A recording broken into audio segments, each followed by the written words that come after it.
Americans.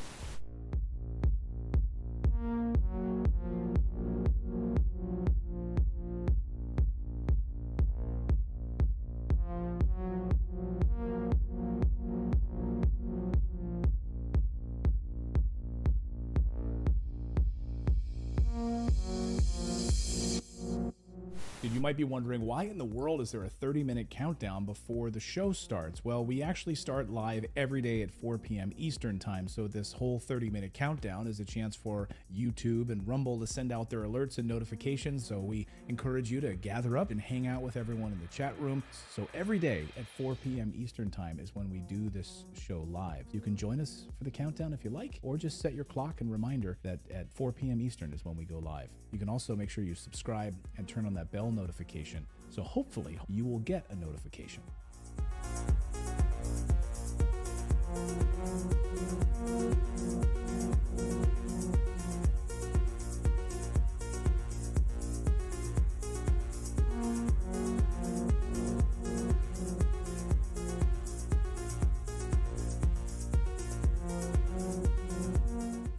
What do you have to say about dictators of countries like Indonesia, who we sell weapons to, yet they are slaughtering people in East Timor?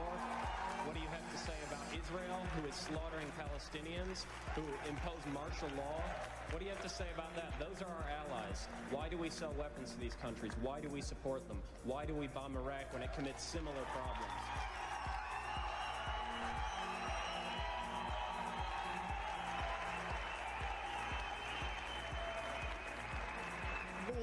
There are various examples of things that are not right in this world, and the United States is trying.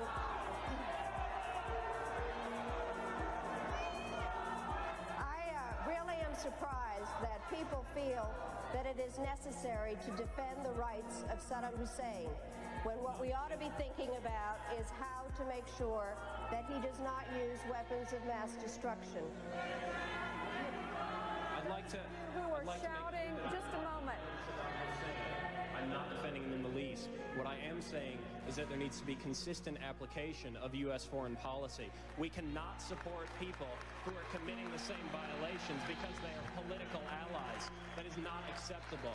We cannot violate UN resolutions when it is convenient to us. You're not answering my question, Madam Albright.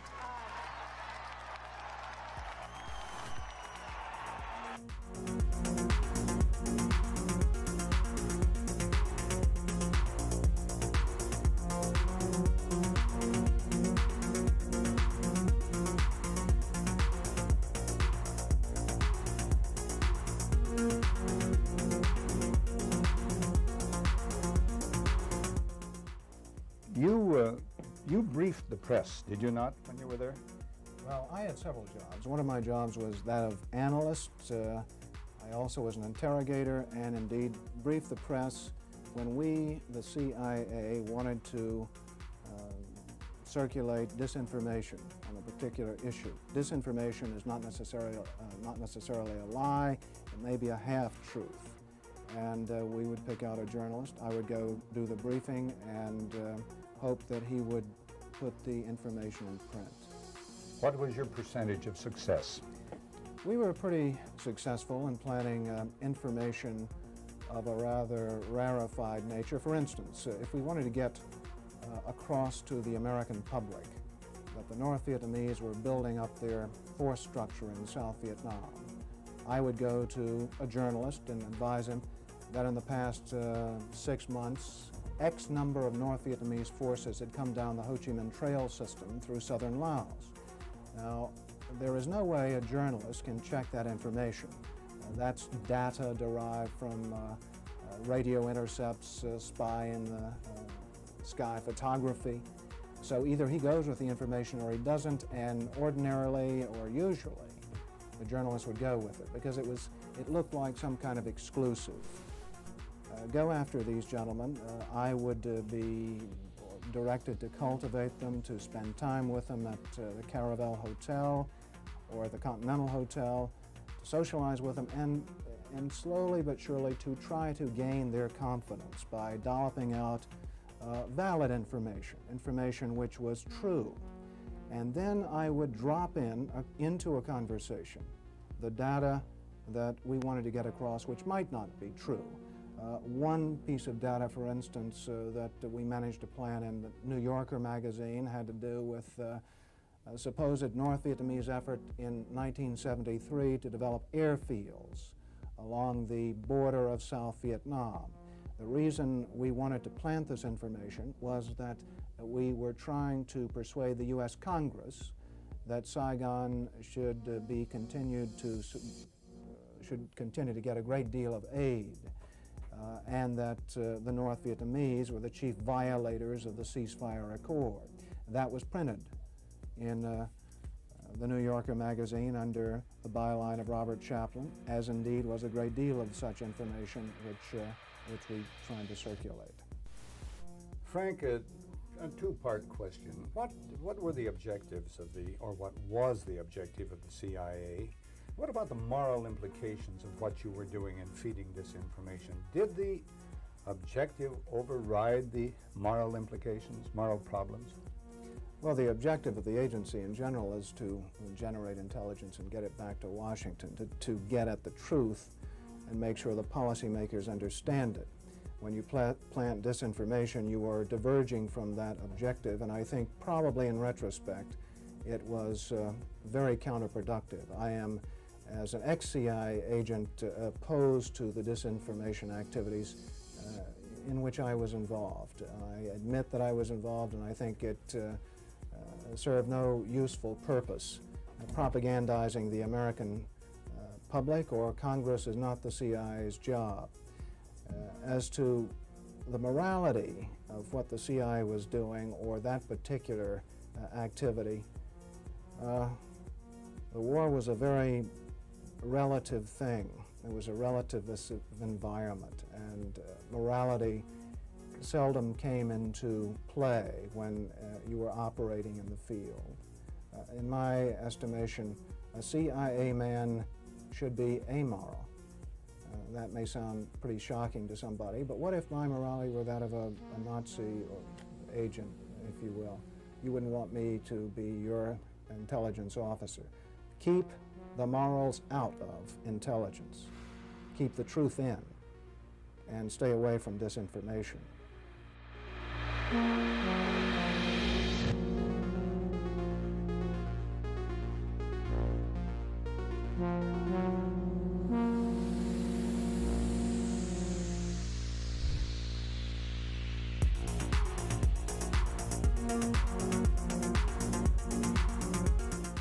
It would have been more appropriate for Mr. Trudeau, Prime Minister of Canada, to address this House according to Article 144, an article which was specifically designed to debate violations of human rights, democracy, and the rule of law, which is clearly the case with Mr.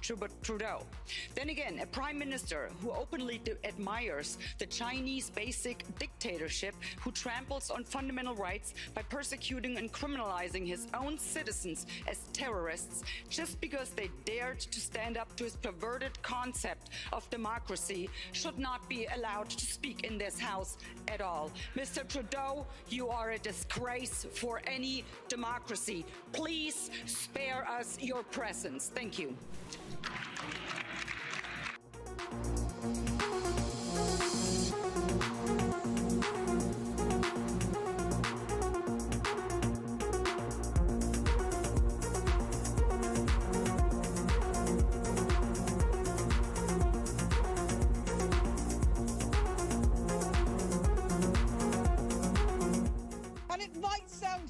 Colleagues, but the answer to war is not more war, it's peace. And peace isn't delivered by the barrel of a gun, it's delivered by diplomacy, by dialogue. You can wish away your continent's history, but we share a continent with Russia. We will sit down with Russia. There will be a negotiated peace, and this organization should be promoting it earlier rather than delaying it and making sure that more Ukrainians die. Your feigning of sympathy rings hollow. It makes me sick, to be honest with you.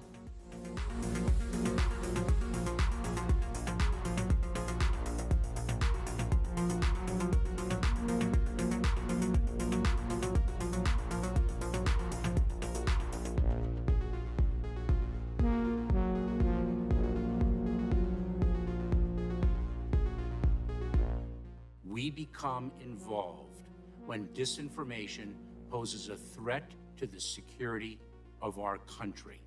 It is when there's a connectivity to a threat to our country. It could be a threat, connectivity to violence. And what this working group does, is precisely what I would think you would want it to do, which is to take a look at the work, the disinformation work that our department has done and ask the following questions. Do we have policies? Do we have guardrails? Do we have standards? But here's the to problem. ensure- We can't If I even may just agree. We can't even explain agree what disinformation is. This is- You well- can't even agree that it was disinformation, that the Russians fed information to the Steele dossiers. You can't agree to that. How are we ever going to come to an agreement on what is disinformation so you can police it on social media? Senator, I have 2 points, if I may finish. Number one, that what this office, what this working group does, because it's not an office, what this working group does is ensure that there are guardrails, definitions, standards to make sure that the free speech rights, the civil rights, civil liberties, and privacy rights of individuals So are do you not think impinged. do you think Number COVID one. do you think And COVID number do you think two, COVID if I may. do you think COVID disinformation threatens our national security? And number two, if I may, Senator, and number two, is it your proposition that when the cartels spread disinformation with respect to our immigration policies to try to lure vulnerable migrants to our border illegally? I think you've got no idea what disinformation is, and I don't think the government's capable of it. Do you know who the greatest propagator of disinformation in the history of the world is? The U.S. government. Are you familiar with McNamara, the Pentagon Papers? Are you familiar with George W. Bush and the weapons of mass destruction? Are you familiar with Iran-Contra? I mean, think of all the debates and disputes we've had over the last 50 years in our country. We work them out by debating them. We don't work them out by the government being the arbiter. I don't want you guardrails. I want you to have nothing to do with speech. You think we can't determine, speech by traffickers is disinformation? You think the American people are so stupid they need you to tell them what the truth is? You can't even admit what the truth is with the Steele dossier. I don't trust government to figure out what the truth is. Government is largely disseminating disinformation.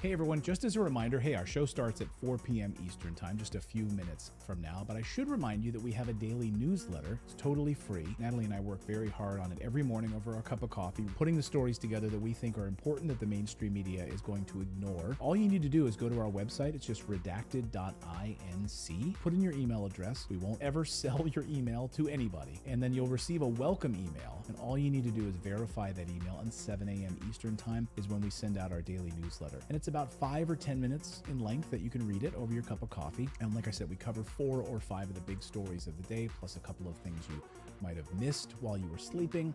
We try to have some fun with it, add a little humor into it. And again, it's a great way to start off your morning. But it's also a great way for us to stay connected with you as well, because we've been banned and blocked on some of these platforms before, where we haven't been allowed to post anything, not even a community post. So the only way for us to stay connected with you is through our newsletter. We were able to send out a newsletter and say, hey everyone, we're blocked for the next week, and let you know what was actually going on with our show. Anyway, go to redacted.inc and sign up for the free newsletter, and it'll be posted first thing in the morning over your cup of coffee.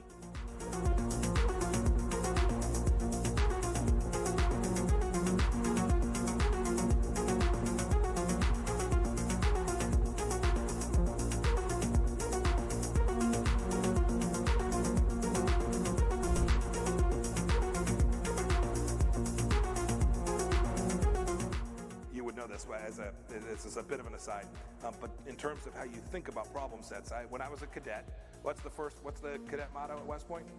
You will not lie, cheat, or steal, or tolerate those who do.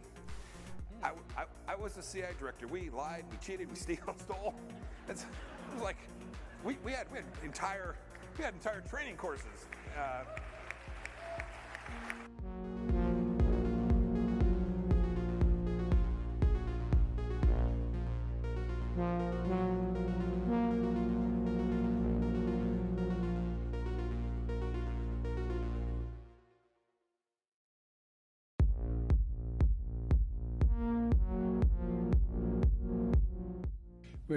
We had a good discussion on ensuring global energy security and adequate oil supplies to support global economic growth, and that will begin shortly. I'm doing all I can to increase the supply for the United States of America, which I expect to happen. The Saudis share that urgency, and based on our discussions today, I expect we'll see further steps in the coming weeks. Are you worried about it?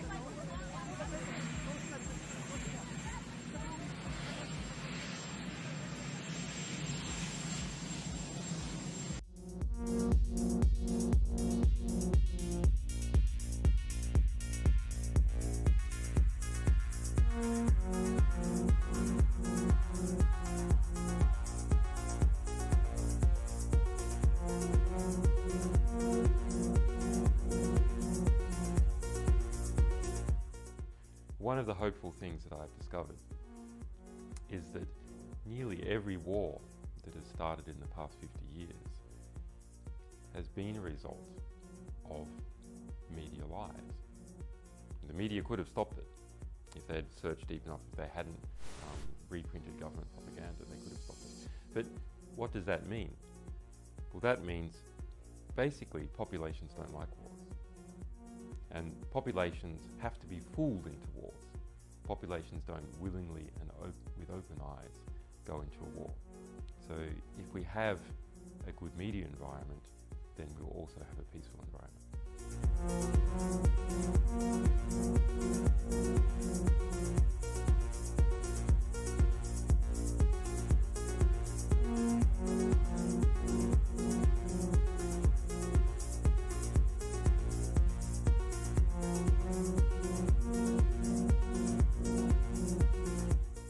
Killed a million people in Iraq. That is a separate... You killed a million people in Iraq.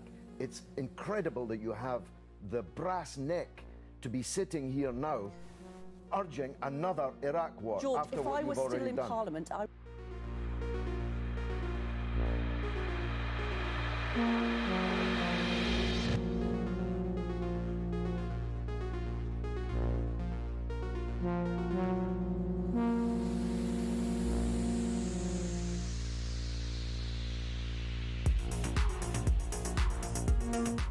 There can be no doubt that Saddam Hussein has biological weapons and the capability to rapidly produce more, many more. And he has the ability to dispense these lethal poisons and diseases in ways that can cause massive death and destruction. If biological weapons seem too terrible to contemplate, chemical weapons are equally chilling. UNMOVIC already laid out much of this, and it is documented for all of us to read in UNSCOM's 1999 report on the subject.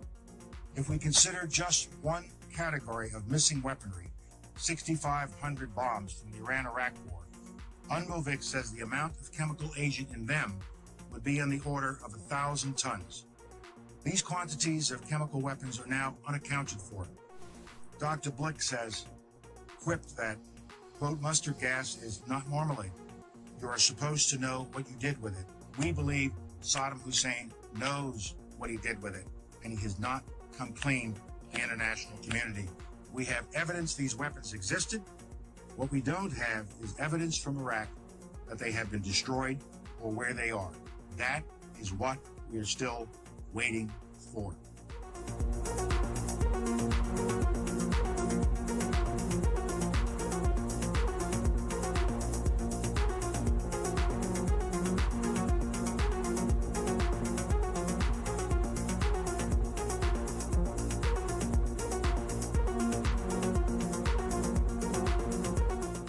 Okay, inspection worth doing, everybody's agreed it's worth doing, and it gets stopped. Yes, sir. At that moment, we're an automatic pilot as far as you're concerned. Period. No ifs, ands, or buts. Now, I respect that. But now, it seems to me the Secretary of State might have a slightly different problem.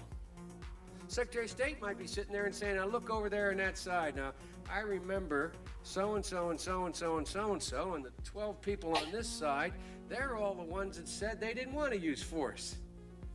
Now, I'm going to have to go tell the president now that we should, or Secretary Cohen, unleash whatever it takes to get it done.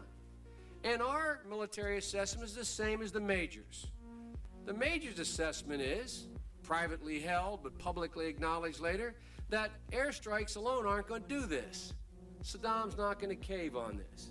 So, now here's the deal. I recommended the president have at it and let the chips fall where they may. A reasonable position for the Secretary of Defense, the Secretary of State to take.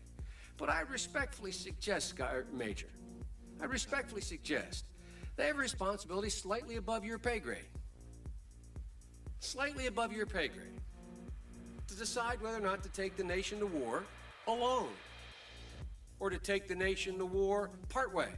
Or to take the nation to war halfway. That's a real tough decision. That's why they get paid the big bucks. That's why they get the limos and you don't. I mean this sincerely. I'm not trying to be flip. Because I think, and that's why I said at the outset, the reason why I'm glad you did what you did, we should come to our milk. We should make a decision. But in terms of whether the Secretary of State has no more to consider than you do as the arms inspector, you didn't get in, didn't get my job done, get me in. Period. You made the deal, right? That's the deal. A deal's a deal. Get me in. Scott Ritter, I'm ready to go. It's not how it works. Now, maybe it should work that way. But wouldn't you acknowledge that if you were President of the United States or the Secretary of State, you'd sit there and say, now, okay, old Scotty boy didn't get in. We said he should get in. We want him to get in. It's important that he does get in. They're not going to let him in, so what are we going to do now? We know that France and Russia aren't going to be with us. We're quite confident China's not. We've already run those traps. They're not there. We're not sure where the United States Senate is, but have at it, boys. Go get them. And by the way, Scott and the boys say air power's not enough.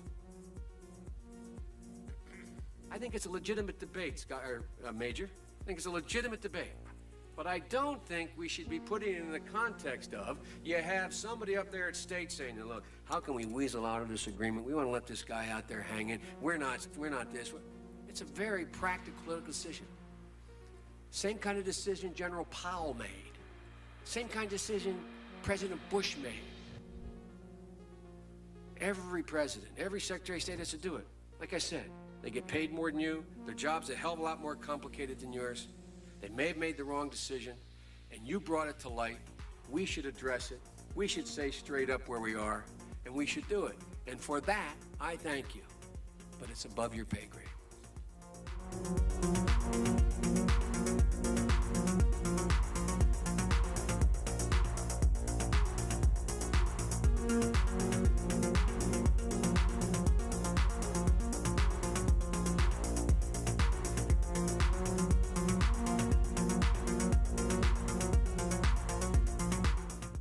About 10 days after 9/11, I went through the Pentagon, and one of the generals called me in. He said, sir, you got to come in and talk to me a sec. He says, we've made the decision we're going to war with Iraq. I said, we're going to war with Iraq? Why? He said, I don't know. He said, I guess they don't know what else to do. He said, I guess it's like we don't know what to do about terrorists, but we got a good military and we can take down governments. And he said, I guess if the only tool you have is a hammer, every problem has to look like a nail. So I came back to see him a few weeks later, and by that time we were bombing in Afghanistan. I said, are we still going to war with Iraq? And he said, oh, it's worse than that. He reached over on his desk, he picked up a piece of paper. He said, I just got this down from upstairs, meaning the Secretary of Defense's office today, and he said, this is a memo that describes how we're going to take out 7 countries in 5 years, starting with Iraq and then Syria, Lebanon, Libya, Somalia, Sudan, and finishing off Iran.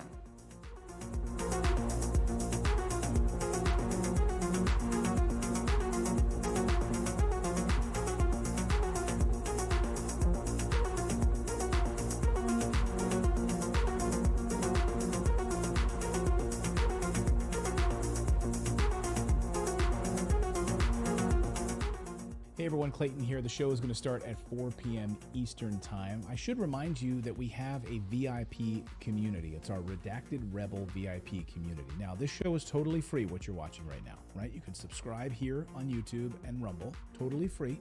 But if you'd like to support independent journalism, we are run by you.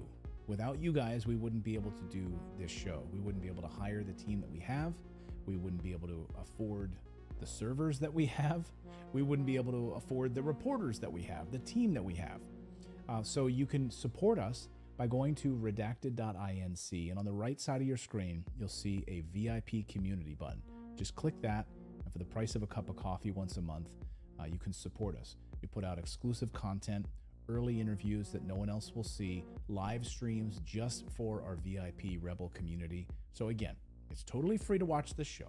But if you do want to support independent journalism, we would really appreciate it. Come on over to redacted.inc, click on that community button, and decide if you want to sign up or not. It's totally up to you.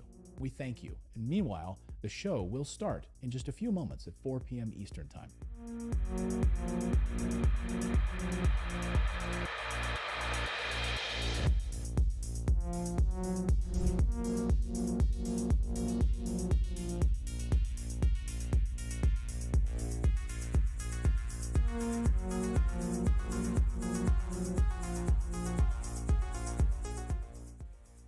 Whatever our hopes may be for the future, for reducing this threat or living with it, there is no escaping either the gravity or the totality of its challenge to our survival and to our security.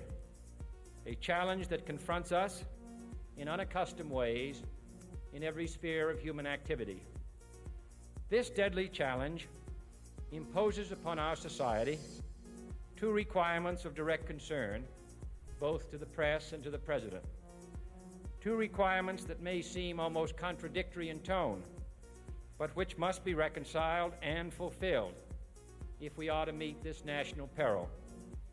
I refer first to the need for far greater public information, and second, to the need for far greater official secrecy.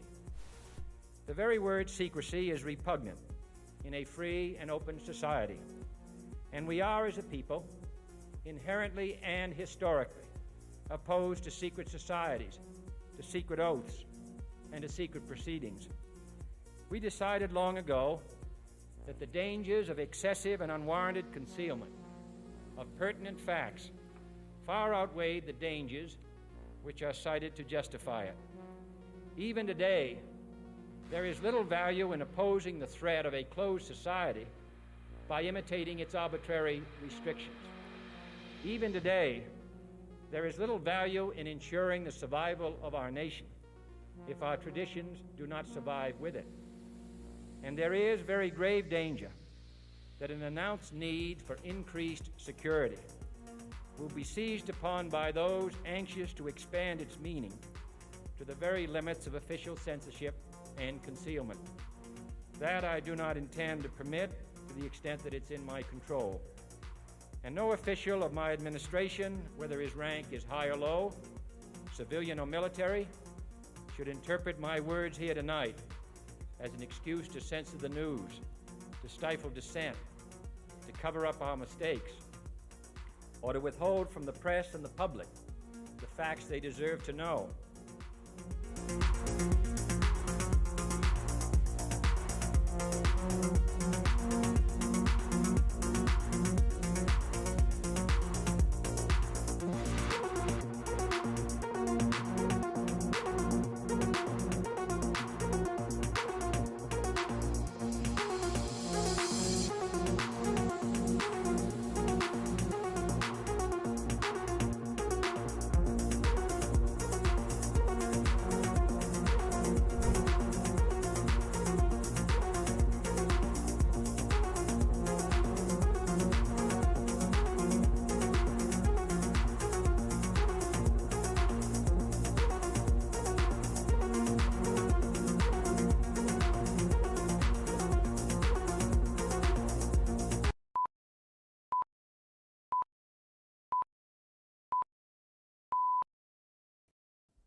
Welcome, everyone, to Redacted on this Tuesday. I'm Clayton Morris. I'm Natali Morris. And on this show, we tend to cover the stories the mainstream media does not. And tonight, we're going to be covering a bunch of stories the mainstream media is ignoring, like all of that money going into Ukraine, all the weapons going into Ukraine that we can't find. Of course, the mainstream media is totally ignoring that story, but we're going to send another $60 billion there and not be able to find out where it all went.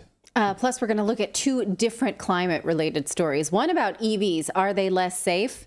They are, actually. New research that no one thought to do before we put these on the road, amazingly enough. Also, the historic storms in California. The media is telling you that this is record-breaking, hundreds of years. We're going to show you some actual record-breaking storms, why they're telling you this, whether or not we need a new category for hurricanes, all of that climate news coming out of me today. Yeah. Plus, we're going to talk about Tucker Carlson dropping a bomb just a short few moments ago about what he's doing in Moscow and interviewing Vladimir Putin. But really interesting on the take on all of this. We're going to play that for you and talk more about that as Redacted starts right now.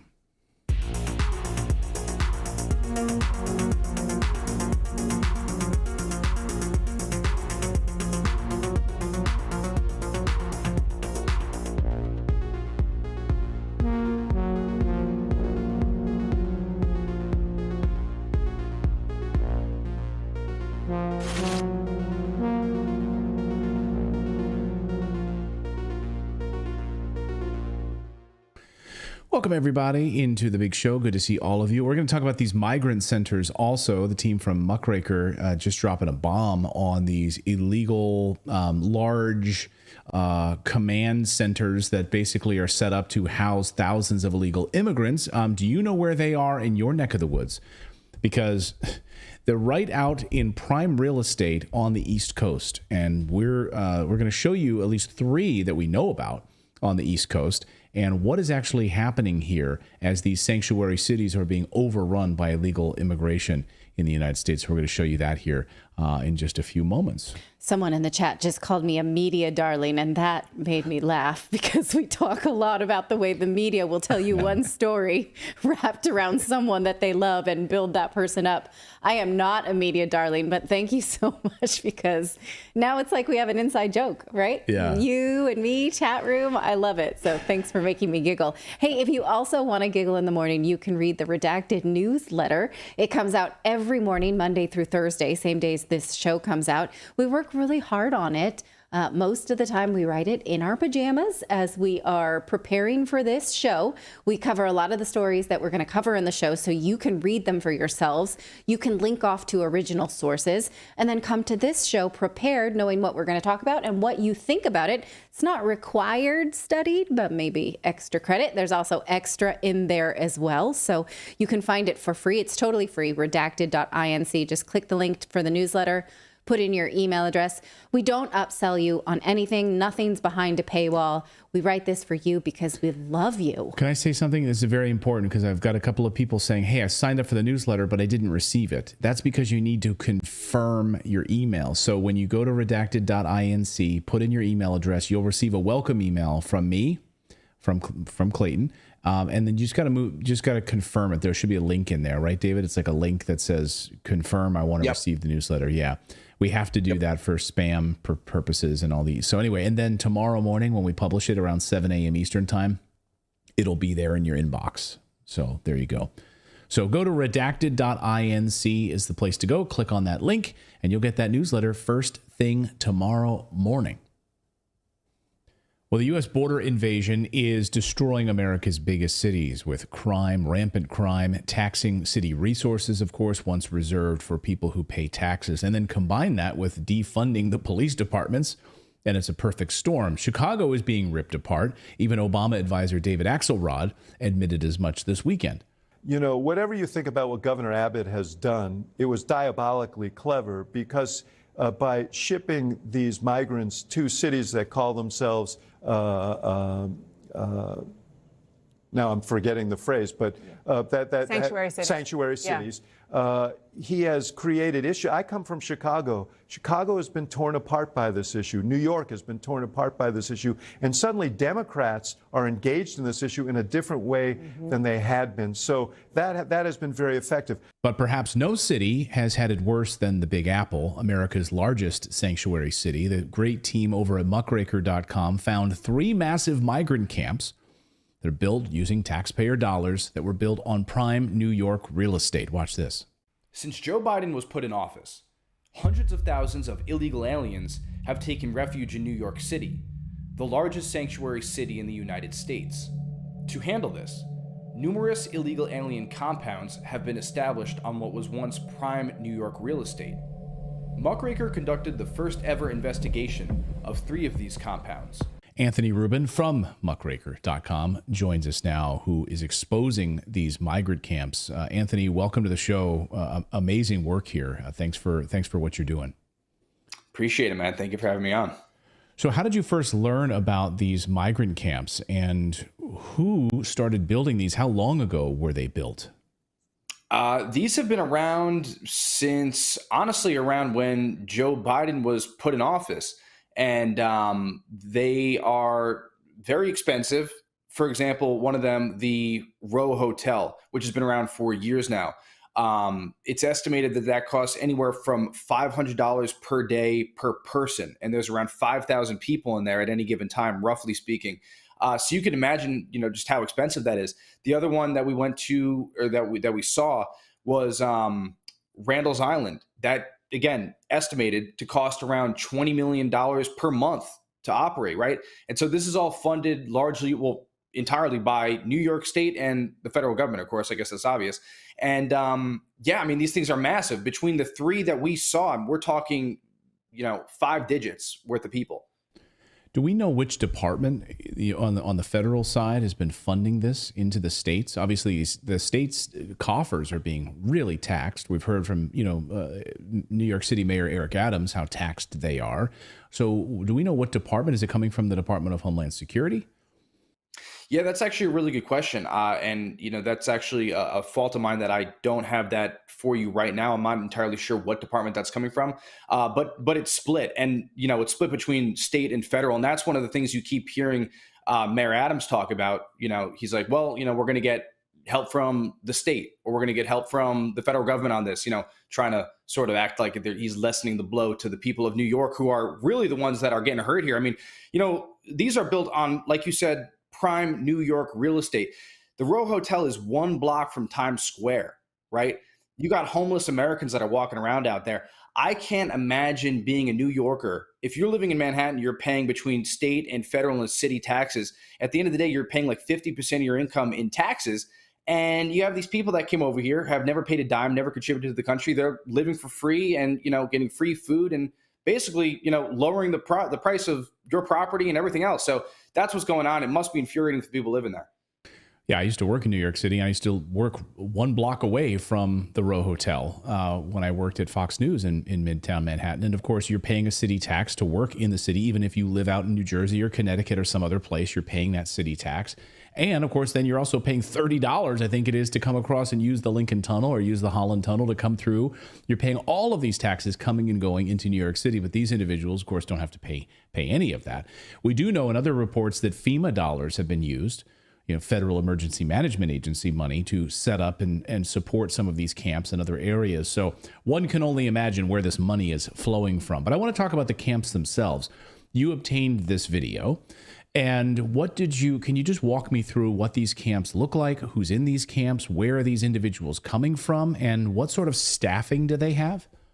Absolutely. So great question. So what types of individuals? Individuals from all over. Obviously, South Americans for sure, right? You got the Colombians, the Venezuelans, the Ecuadorians for sure. But then you got other ones.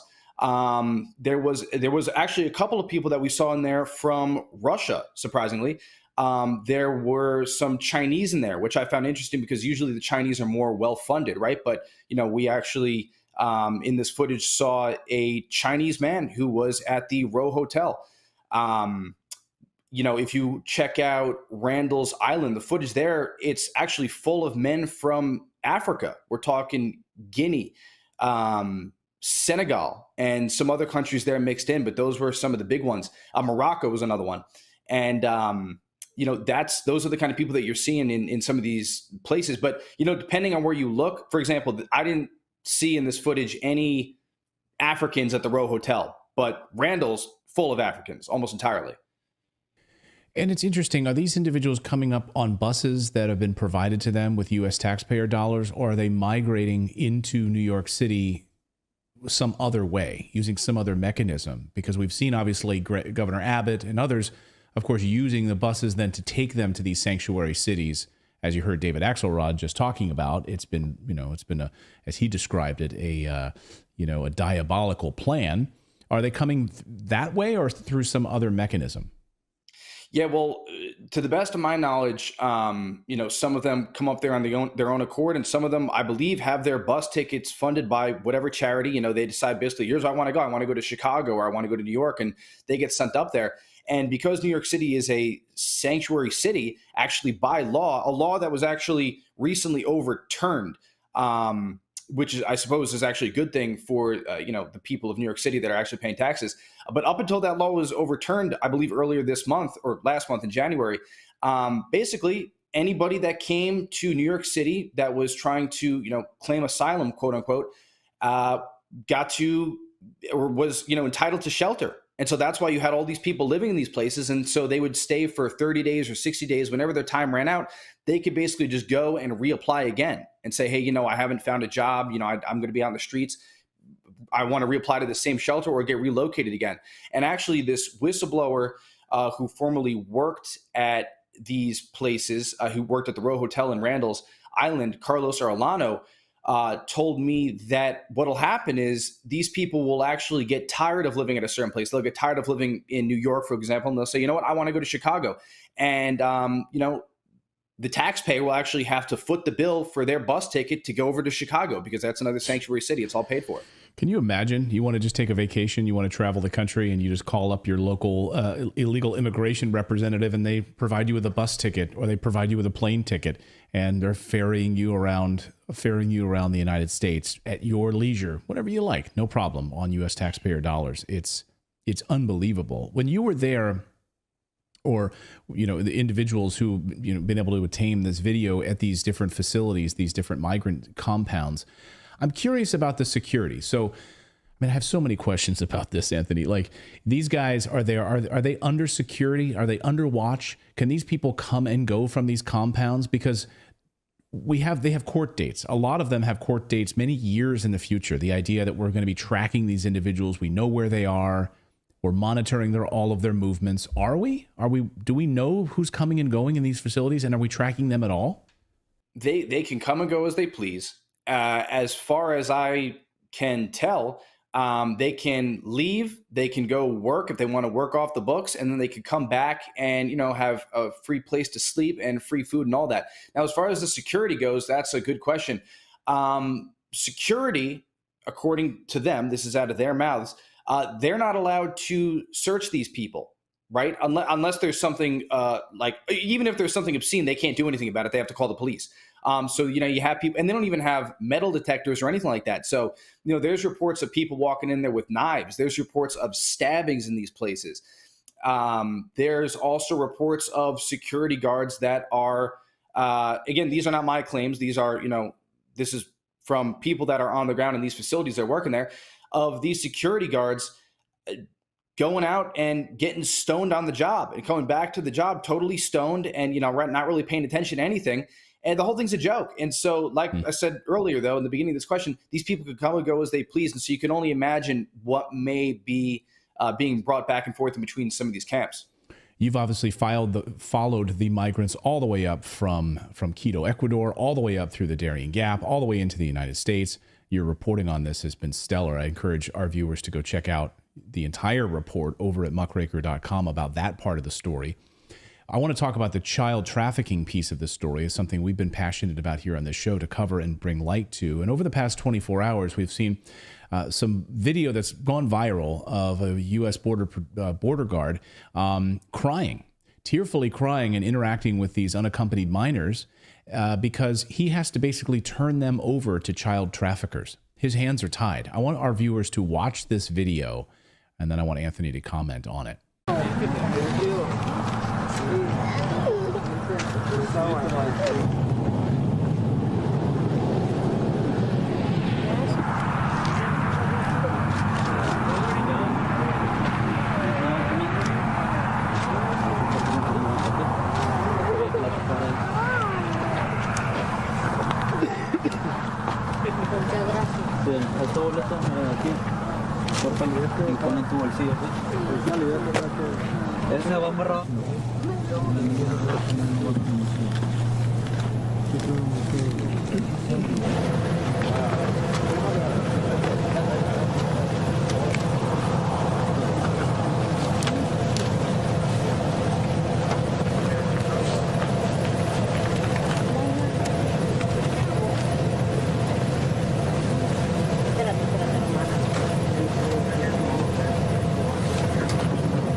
So, Anthony, when you were at these compounds in New York City, were you what in the way of children were you seeing here? Unaccompanied minors, and what was the situation or system like for children?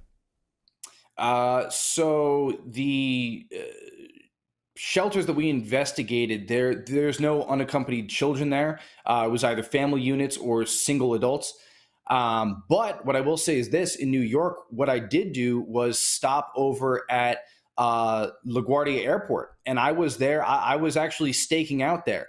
Perhaps I shouldn't actually say this on camera because the people that are, moving these children are going to get wise to what's going on here if they're paying attention. But I've already said it. So I was at LaGuardia Airport and staking out there for many hours a day, waiting to see these escorts coming from, different companies like MVM or Southwest Key. And, if you wait there at LaGuardia and you wait for the flights coming in from Texas, you'll see this, and you will see them come with, 2 kids, 3 kids, 4 kids, 5 kids. Sometimes they hand them off right there at LaGuardia to the sponsor. Literally just hand over the kids, sign some paperwork, hand the kids over. I caught all of this. I saw it right in front of me. Or they'll go and they'll load them up into a black van and take off. And that's happening all day at LaGuardia. What's incredible is that, of course, we know, and this is I guess if you want to call it the unofficial number, which is very outdated at this point, but everybody likes to throw around the 85,000 number, right? That's 1/3 of the kids that have gone missing. That's way outdated though. Airport staff, they see this every day, and they just don't have any idea what's going on. And so when I told them, I said, hey, do you know what you're looking at here? These are unaccompanied minors. 1/3 of them have gone missing. They actually can't believe that I'm telling them this. And they thought I was a nut job until I actually showed them the articles. And then they're like, oh my God, I can't believe this. I had no idea. Wow. You go to the Denver International Airport, they have signs posted on baggage claim, just warning people about unaccompanied minors and child trafficking. But what are those signs really doing? If these airport employees, the security guards, are not empowered to do anything about it. Right. Yeah, well, it happens right there. The handoffs literally happen right there in the baggage claim. So you could have actually, there's reports of MS-13 picking up these kids, right? Being quote unquote sponsors for these kids. So you could theoretically, and I don't think it's theoretical, I'm sure it's happened, have MS-13 gang members picking up kids at a public airport happening right in front of hundreds of people and nobody has a clue. Well, somebody has a clue. They're just not doing anything about it. They're fully aware of what's happening and they're not doing a damn thing about it. True. I hope that, with the type of journalism that you're doing here and that we're trying to shed light on, that somebody, please pay attention to this and put a stop to this. Anthony Rubin and the team over at muckraker.com. We appreciate you joining us, Anthony, as always. Great work. And the full video and the full report on these migrant camps in New York City is available now. You can go check it out on muckraker.com. Thanks again, Anthony. Thank you. I appreciate it. Thanks so much, Anthony. Really appreciate it. And they've been working tirelessly up there. I mean, they just went from Quito, Ecuador, all the way up, and now in New York covering these migrant camps. And, someone pointed out in a Rumble chat just a moment ago saying, illegal orders don't have to be followed. So these people are just bussing these people off. They're just basically putting them in vans, and here you go. Child trafficking. Here you go, off into the country and being sent around. We're not going to track these people. We have no idea where they're going. Mm-hmm. I mean, it's the most despicable thing in the United States. I mean, they're just being ferreted off by the United States government to sponsor homes where, I mean, it's just, I can't believe this is actually happening. I mean, it sounds, when you talk about it, it sounds so unbelievable that people compartmentalize this story. Yeah. Like they compartmentalize it as if they can, only a certain part of their brain can function to talk about other news in the world. They can talk about Trump, they can talk about Biden, but when it comes to child trafficking, it's like they just block it off as if it's like too hard to talk about. Right. And, by the way, YouTube suppresses videos on it. It's, mainstream media doesn't talk about it. Yeah. It gets banned and blocked and suppressed. So no one wants to talk about it. No, clearly not. But Well, it's an upsetting story, so we'll stay on top of it for you. We don't like to. Well, I mean, I wish I could say, hey, it's done. Problem solved. Right. We've had a president, a Congress that has put an end to it. It used to be terrible. Remember back in the early 2020s when it was terrible? I want to be able to tell my kids that, when you were young, this was a big problem. Now it's been eradicated in the United States. Right. Maybe. Well, it really irritates me too to see the like when you see the propaganda and you see like what the president is saying, and they're trying to blame the Republicans on, hey, they're not passing this bill that allows 5,000 people in per day. 3,000 a day is 1 million. So that's over 1 million people. And it's like, and the Republicans are bad for not wanting that deal. I mean, that's like, think about what that costs us, per month, like some of the things he pointed out, like what we're paying per month for some of those, just one location. Yeah. 5,000 people a day. Oh, no big deal. Just 5,000 people a day. We've reduced it. Okay. Right. And those places that he showed, those aren't just in those states. Those are in New York. They're in California. They're in Colorado. Like they are everywhere. Boston. Yeah. We've had people in the chat saying, it's happening in Boston. Of course, it's happening it's happening all over the place. Right. Yeah. Well, we'll continue to follow that story. We have more news to get to. We're going to talk about these historic storms in California, whether or not they are in fact historic. We're going to talk about whether or not EVs are less safe. Shocking that we didn't know this already, but we know it now. We'll see what you're going to do with that information. Also, all the lost money and weaponry in Ukraine. Do we care? We've been saying we care for now 2 years, but does the rest of the world care? Well, we're going to at least keep count. But first, we want to tell you about our friends over at Nom Nom. Your pet is a member of the family, so don't feed them like they're a member, like they live in the doghouse. Give them Nom Nom. Nom Nom delivers freshly made dog food with every portion personalized to your dog's needs, so you can bring out their very best. They can look healthy and shiny like that good dog right there. Nom Nom's made with real wholesome ingredients that you can see and recognize without any additives or fillers that contribute to bloating or low energy. That's because Nom Nom uses the latest science and insights to make real good food for dogs.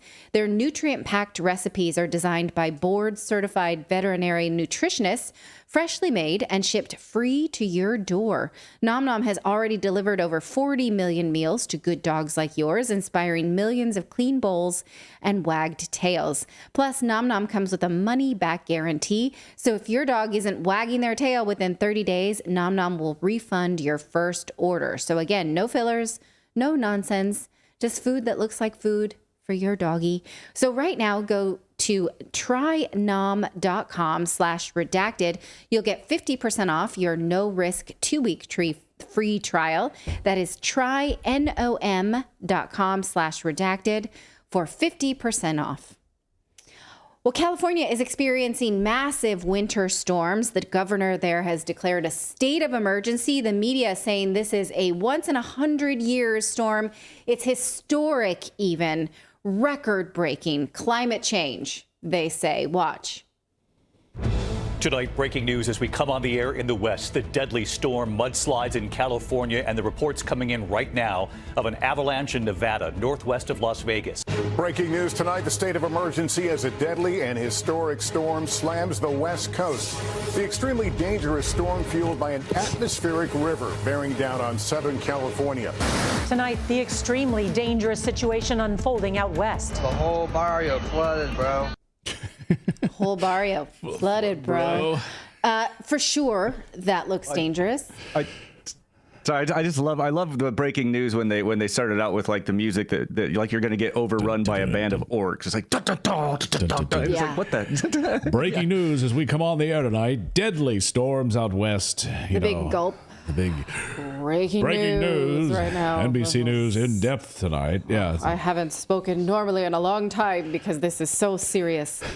So yes, clearly we should take this seriously if we want to learn to live better with dangerous weather. That does look dangerous.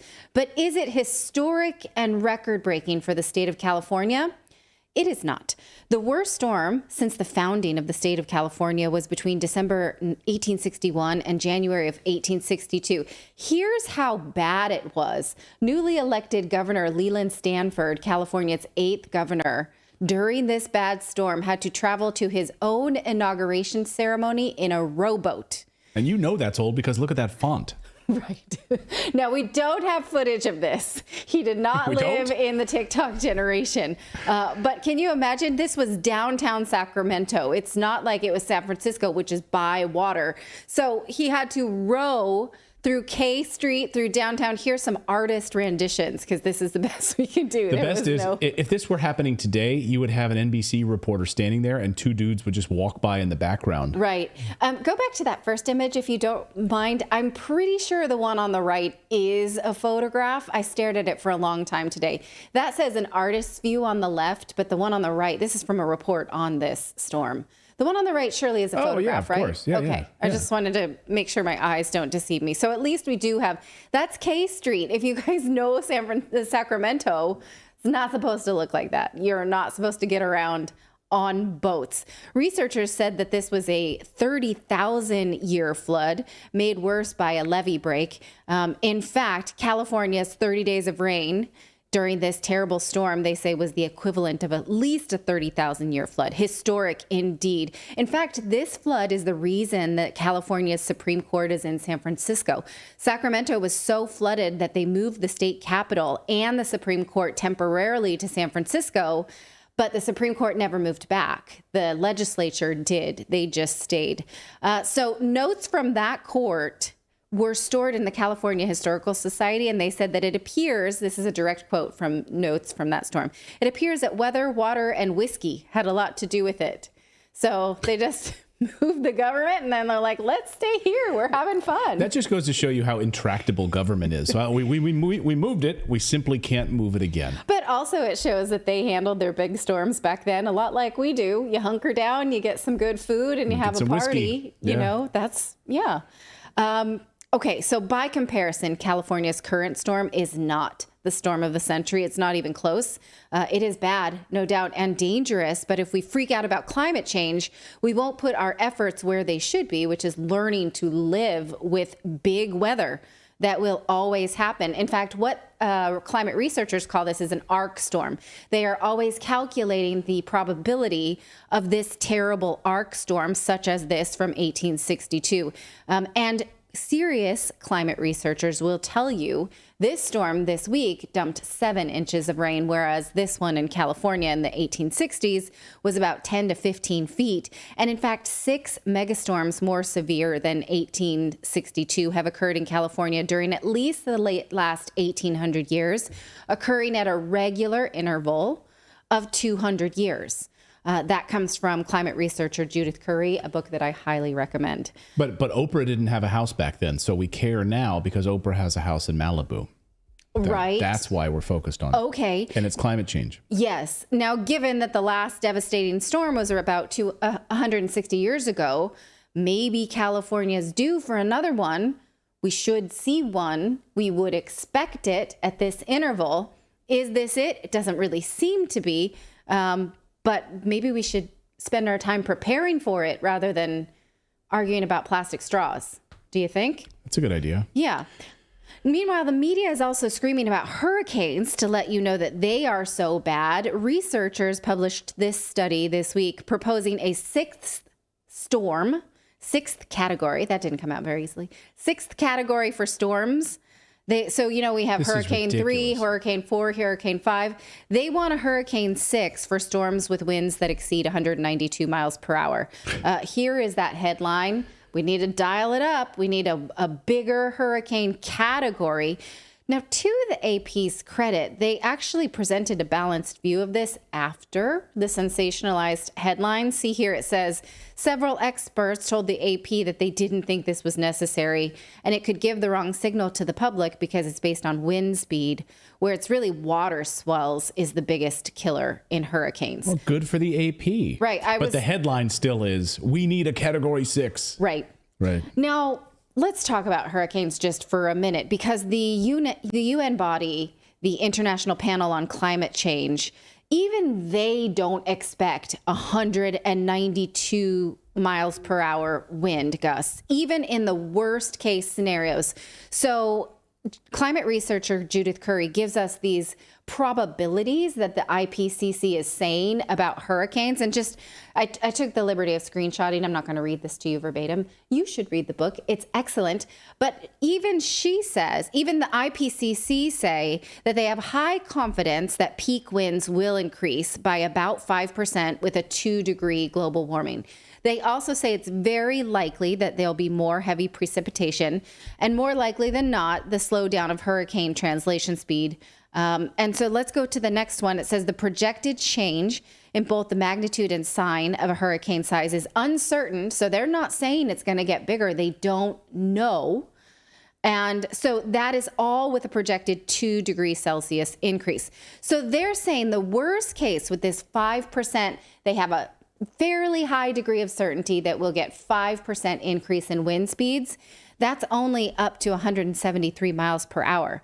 So why are scientists saying we need a whole new category for up to 192 miles per hour when the IPCC does not even expect that?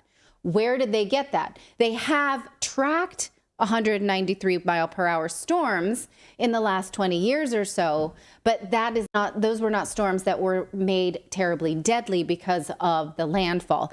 And in fact, if you look at the study that the AP article is based on, and you might have seen this story everywhere because every major news media picked it up, we need Category 6 hurricanes. Oh my God, they're getting so bad because of climate change.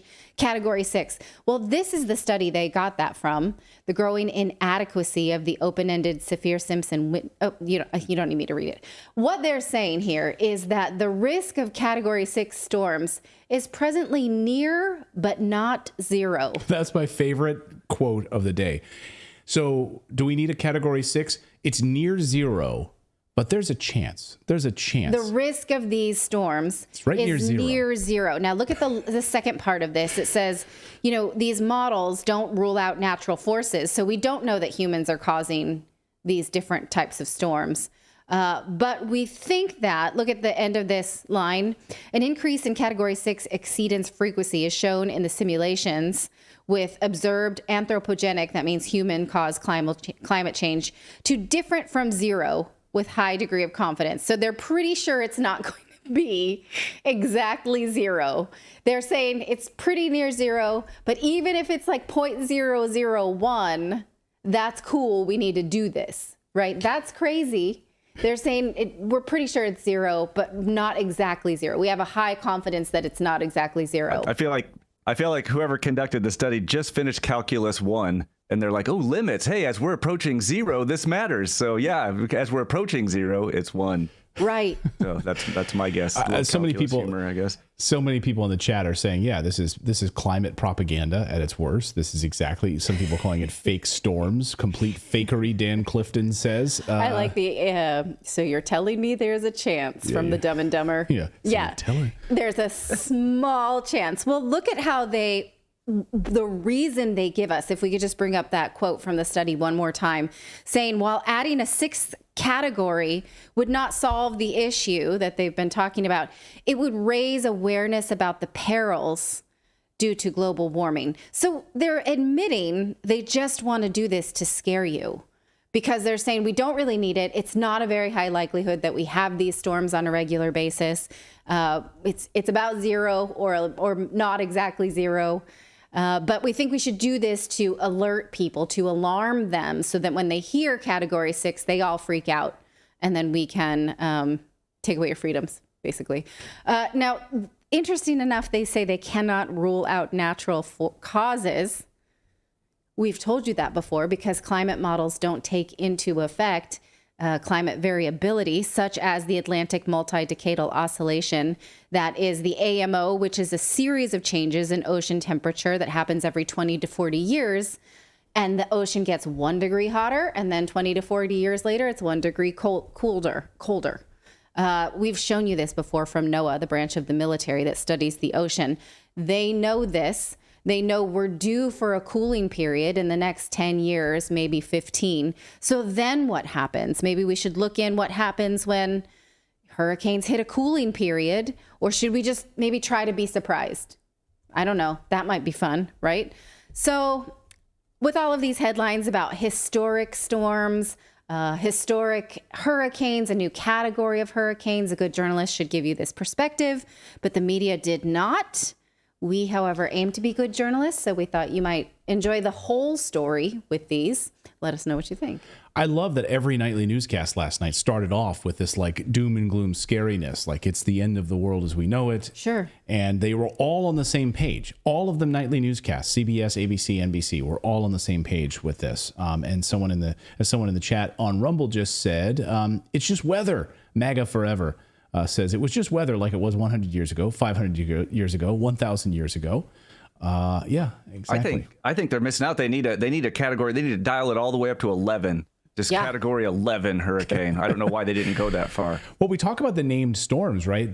I don't know how many of you are aware of this, but the Weather Channel, the reason that we have these named winter storms now is because of the Weather Channel. The Weather Channel found that their ratings increased when you could tie a name to a storm. So then people would want to tune into the Weather Channel to see what, winter bomb Helga is doing today, Which is a sort of a cheat, because if you have named storm coverage in your insurance, it doesn't necessarily mean by the news. It means it has to be named by the National Weather Center, right? Right. So you can be like, well, my weather lady said that this is bomb cyclone Janice. Right. And so I should be able to claim this. Then they'd say, no, you have named storm, not by the Weather Channel, but by the National Oceanic. Yeah, not the producers of the Weather Channel that named this new a bunch of snowflakes that fell over the bomb winter storm Helga. Right. Sorry, you don't have the winter storm coverage there. It's unbelievable. All right, we've got more news to get to here on your Tuesday. We're going to look at Tucker Carlson's announcement just a short time ago about the NSA and spying on him as he tried to get this interview with Vladimir Putin. And it's just been really, really interesting about that whole process over the past few months, and sort of share my insights on that a little bit here on the show. And we'll talk about that. We're also going to talk about all of the lost weapons and money in Ukraine. We can't account for it, but we're about to send another $60 billion to Ukraine. Wait until you hear the latest report and the audit around these guys. This is unbelievable. But first, we want to tell you about our friends over at Provia. That's right. Too late for a New Year's resolution? No, it doesn't matter. 2024 is the year you will stop your hair from premature thinning, and you'll achieve your goal quickly and for years to come. The new Provia hair thinning therapy from Chamonix is here, and it works wonders for follicle hair health and thinning hair. The Provia secret is a powerful natural ingredient called Procapil, and that effectively targets 3 main causes of premature hair thinning and loss by supporting healthy scalp circulation, the delivery of nourishing nutrients, and healthy hair follicle anchoring to your scalp. All 3 of those things. And Provia guarantees more hair on your head and less in the shower. It's effective for men and women of any age, safe for colored hair, treated hair, styled hair. It's that easy. So right now, until Valentine's Day, you're going to get Provia's perfect beard treatment or Provia eyelash enhancing serum for free at checkout. You pick. What do you want? You want the beard treatment or do you want the eyelash enhancing serum? I know David would get the perfect beard treatment. I know he would like that. Oh, yeah. Don't wait. Your full thick hair starts today. Provia works, or you get 100% money back. So you can try it, and if it doesn't work, you get 100% of your money back. Order now and save an extra 10%. Go to proviahair.com/redacted. proviahair.com/redacted. That's proviahair.com/redacted. I have to admit today, it was a little windy outside, and I was just like trying to, put my hair down after I walked the dog, and I was like, is my hair thinning? Like, I actually thought that today for the first time in like 20 years. Oh, yeah? And I was like, oh, no. And that's weird that we have this in the show tonight. You think it's a sign? I don't know. You just say you put your hair down? Like, well, no, like it was windy. It was Took it like out of his scrunchie? Yeah, it was in a man bun. It was in a man bun. No, I was walking the dog and it was like super windy, and I was like, it was all sticking up like a porcupine, and I was like just trying to put it down because I look like a weirdo, more than normal, And I just kind of put my fingers up there, and I was like, I have less hair there. There's like is there more of a slope, or am I just imagining things? No, darling. Okay, good. I don't think all right. so. Well, we'll see. We'll keep an eye on it. I'm going to draw a little Sharpie line here. We'll just see it. We'll track it. We'll track it. All right. Okay. Well, let's talk about electric vehicles, because for the first time, someone thought to test if they are safe on the road, and they found out they're not. This is crazy. Way to get started. They figured out that electric vehicles may not stop at these guardrail barriers. Now, I'm wondering, why are we just finding this out now? Researchers say this was a first of its kind crash test, and that gives me pause because they've been on the road for over a decade or two. Why did no one think to ask, how do they handle guardrails on the actual road? Like, who greenlit them then if this is the first of the kind? So here is what is better late than never. The University of Nebraska and the U.S. Army conducted tests, quote, to better understand whether currently used guardrails and U.S. military protection, measures against hostile vehicles, are prepared for the growing number of EVs. So what they're trying to do is see how EVs handle guardrails, because thousands of people die each year from more than 100,000 runoff crashes. So, the military might put up the guardrails, or the National Highway Association. They want you to stop if you get out of control. If you hit an ice patch, or you get into some kind of game of chicken, you run off the road, you're supposed to hit those guardrails and stop, not go over a cliff or go over a bridge. Yeah, go ahead. Did they say in that study how many of the cars in that study were electric at the time they did it? No, they didn't. How many cars of these deaths? Yeah. How many? We don't know exactly how many of these deaths, or at least I don't know. Maybe that exists. So again, the guardrails are designed to stop you from going over a bridge or a cliff, but do they stop EVs? Well, watch this 7,000 plus pound 2022 Rivian R1T electric truck hit a barrier at 60 miles per hour, and you decide if the guardrails stop them or not.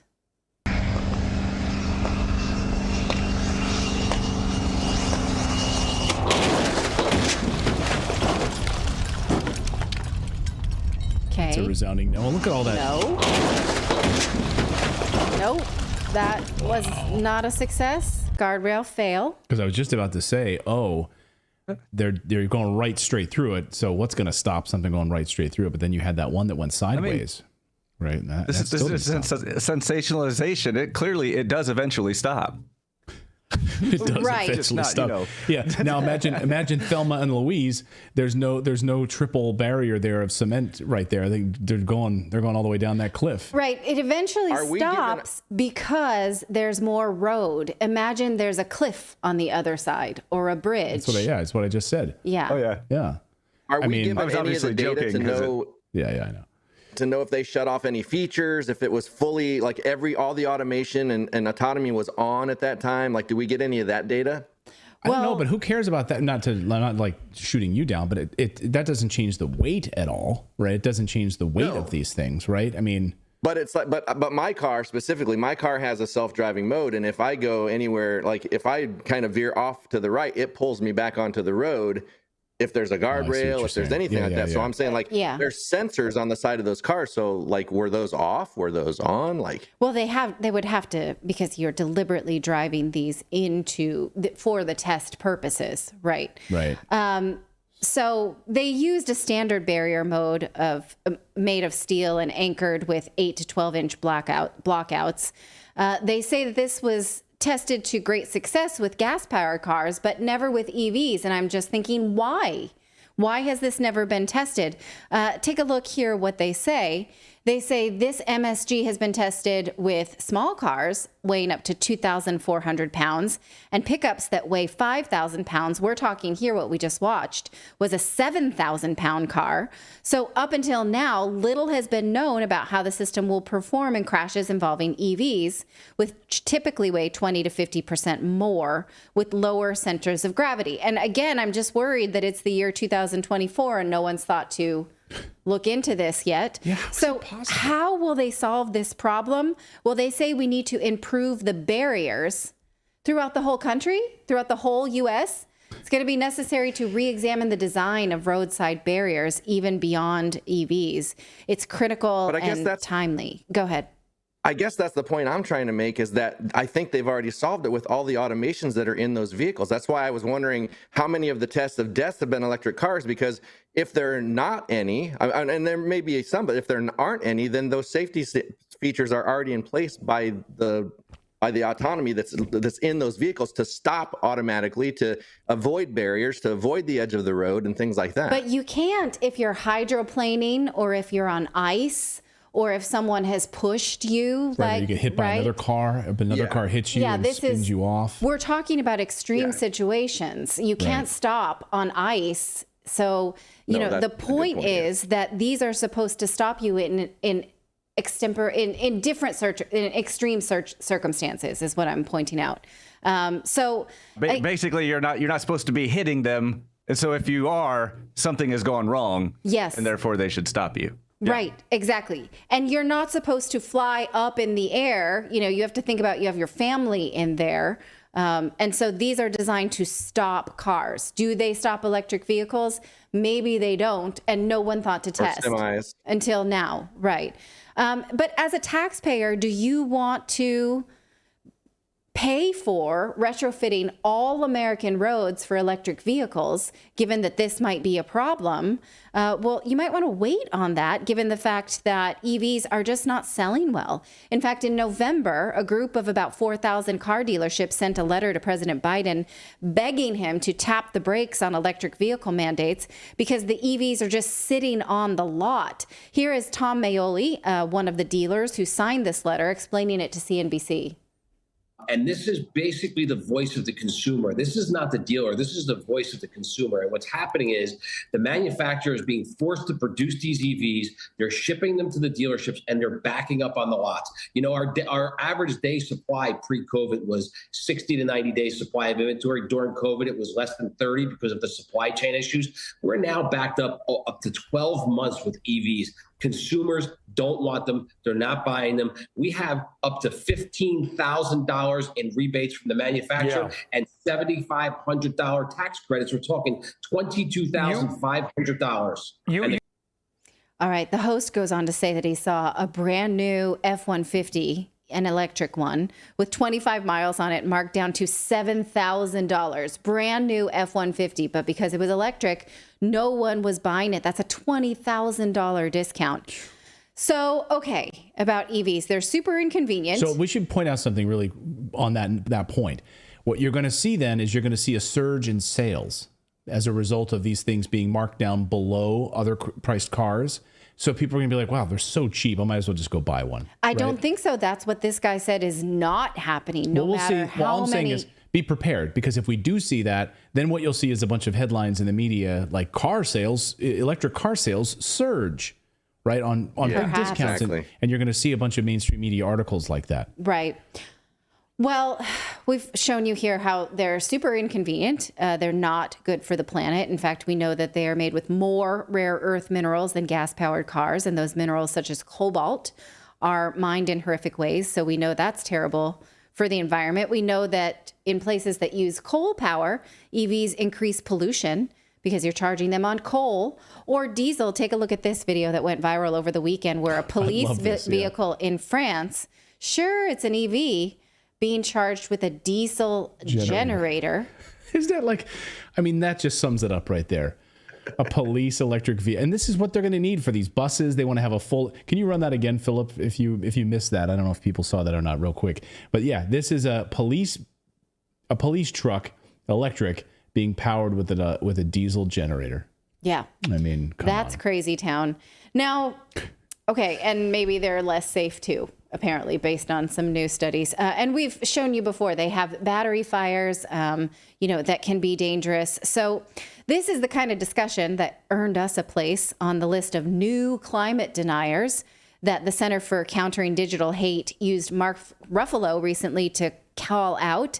They say that climate deniers can't deny the changing planet anymore, so instead they deny green solutions. He posted this video last month, and the website that he links to has a list of new deniers, and Redacted is one of them. Watch. Big Oil has a new playbook, but we're on to it. More than ever before, we see climate disasters happening all around us. The climate crisis is now undeniable, and that's a big problem for Big Oil. So now instead of getting their internet goons to deny climate change, they're getting them to deny something else. They're going after the solutions we need to transition to a safer future, like renewable energy and electric vehicles, and they're waging personal attacks against accomplished scientists. How do we know this? The Center for Countering Digital Hate has analyzed thousands of hours of climate-denying talking points on YouTube. Researchers found that Big Oil has found a new way to manipulate the public. Make no mistake, Big Oil is doing this because they know we're winning. They're getting their asses handed to them. Let's keep winning, and let's keep spreading the truth about climate change. Share this video and go to counterhate.com to learn more. All right, so it's climate hate we are guilty of when we talk about how EVs maybe are not a good solution for the planet. He says, go ahead.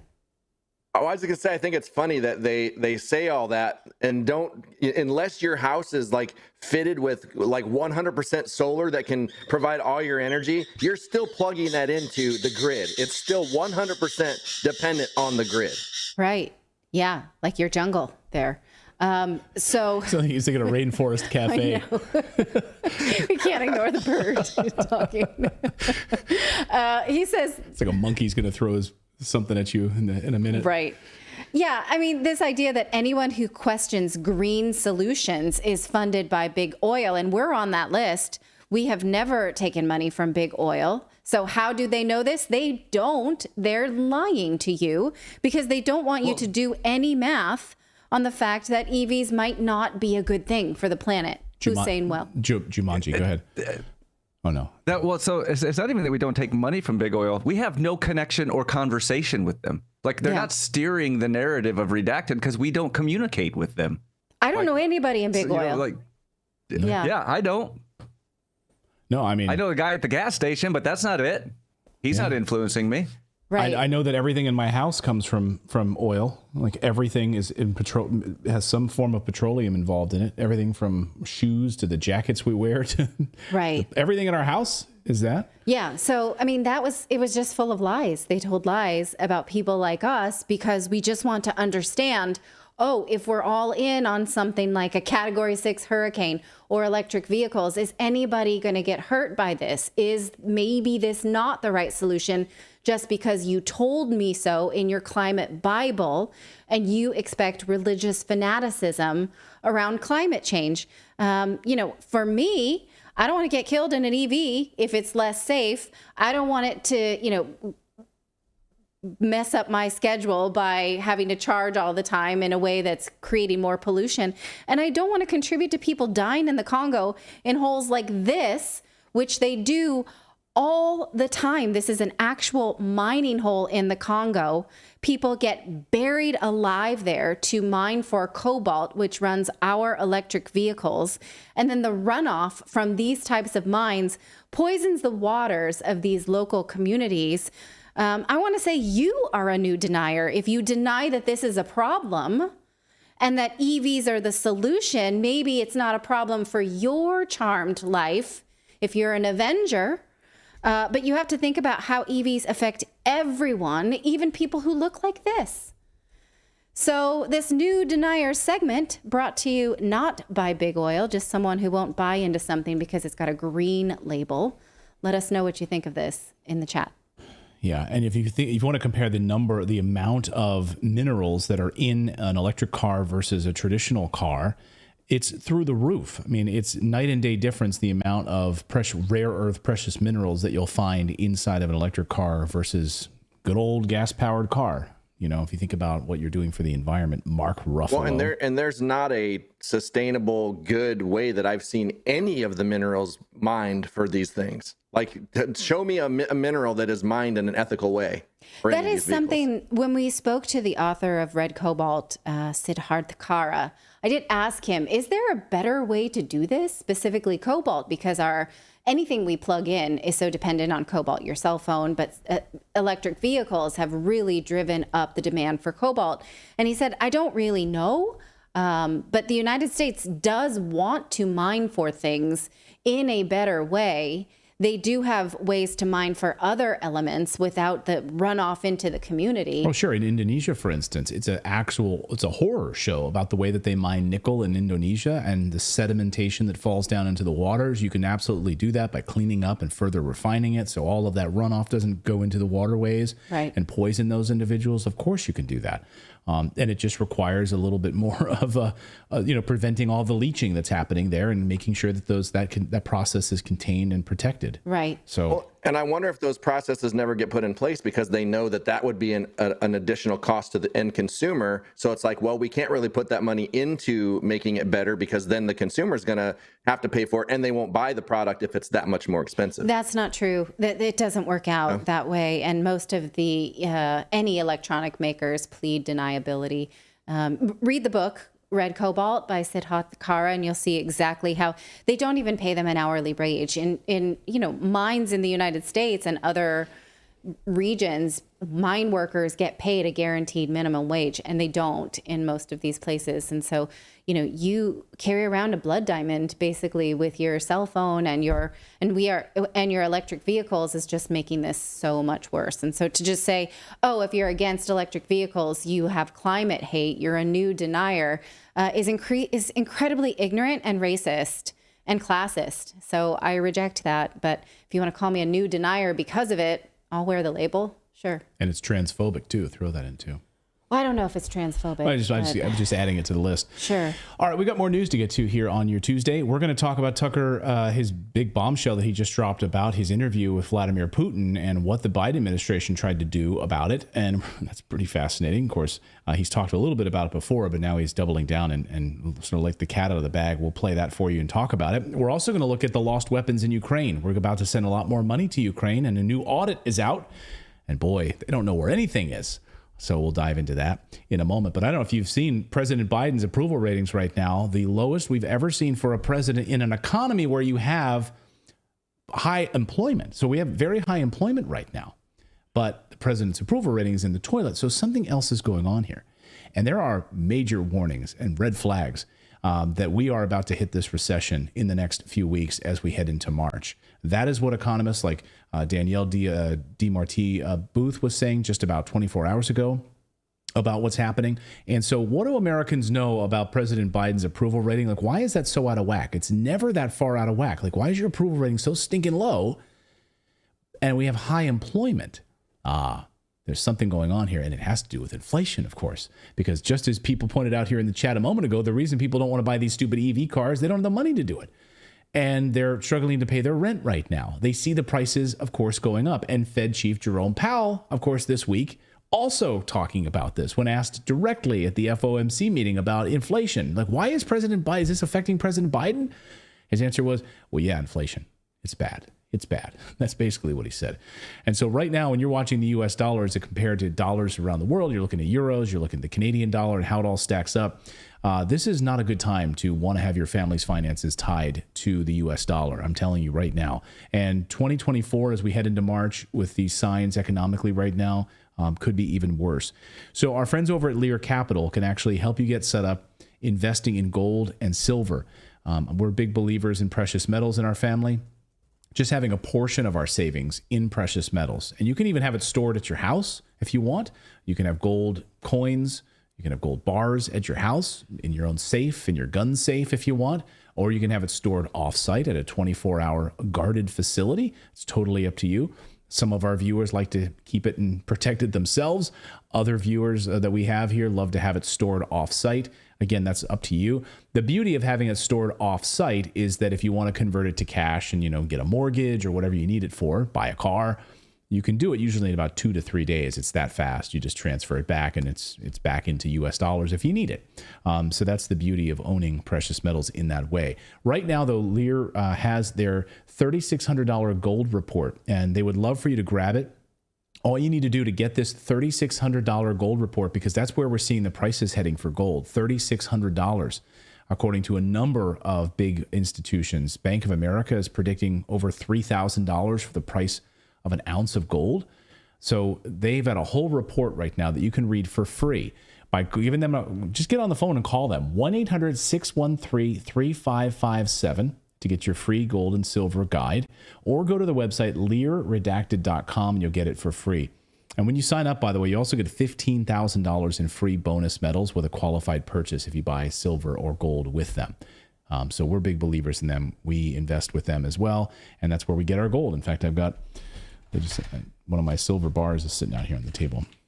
Here's one of my silver bars.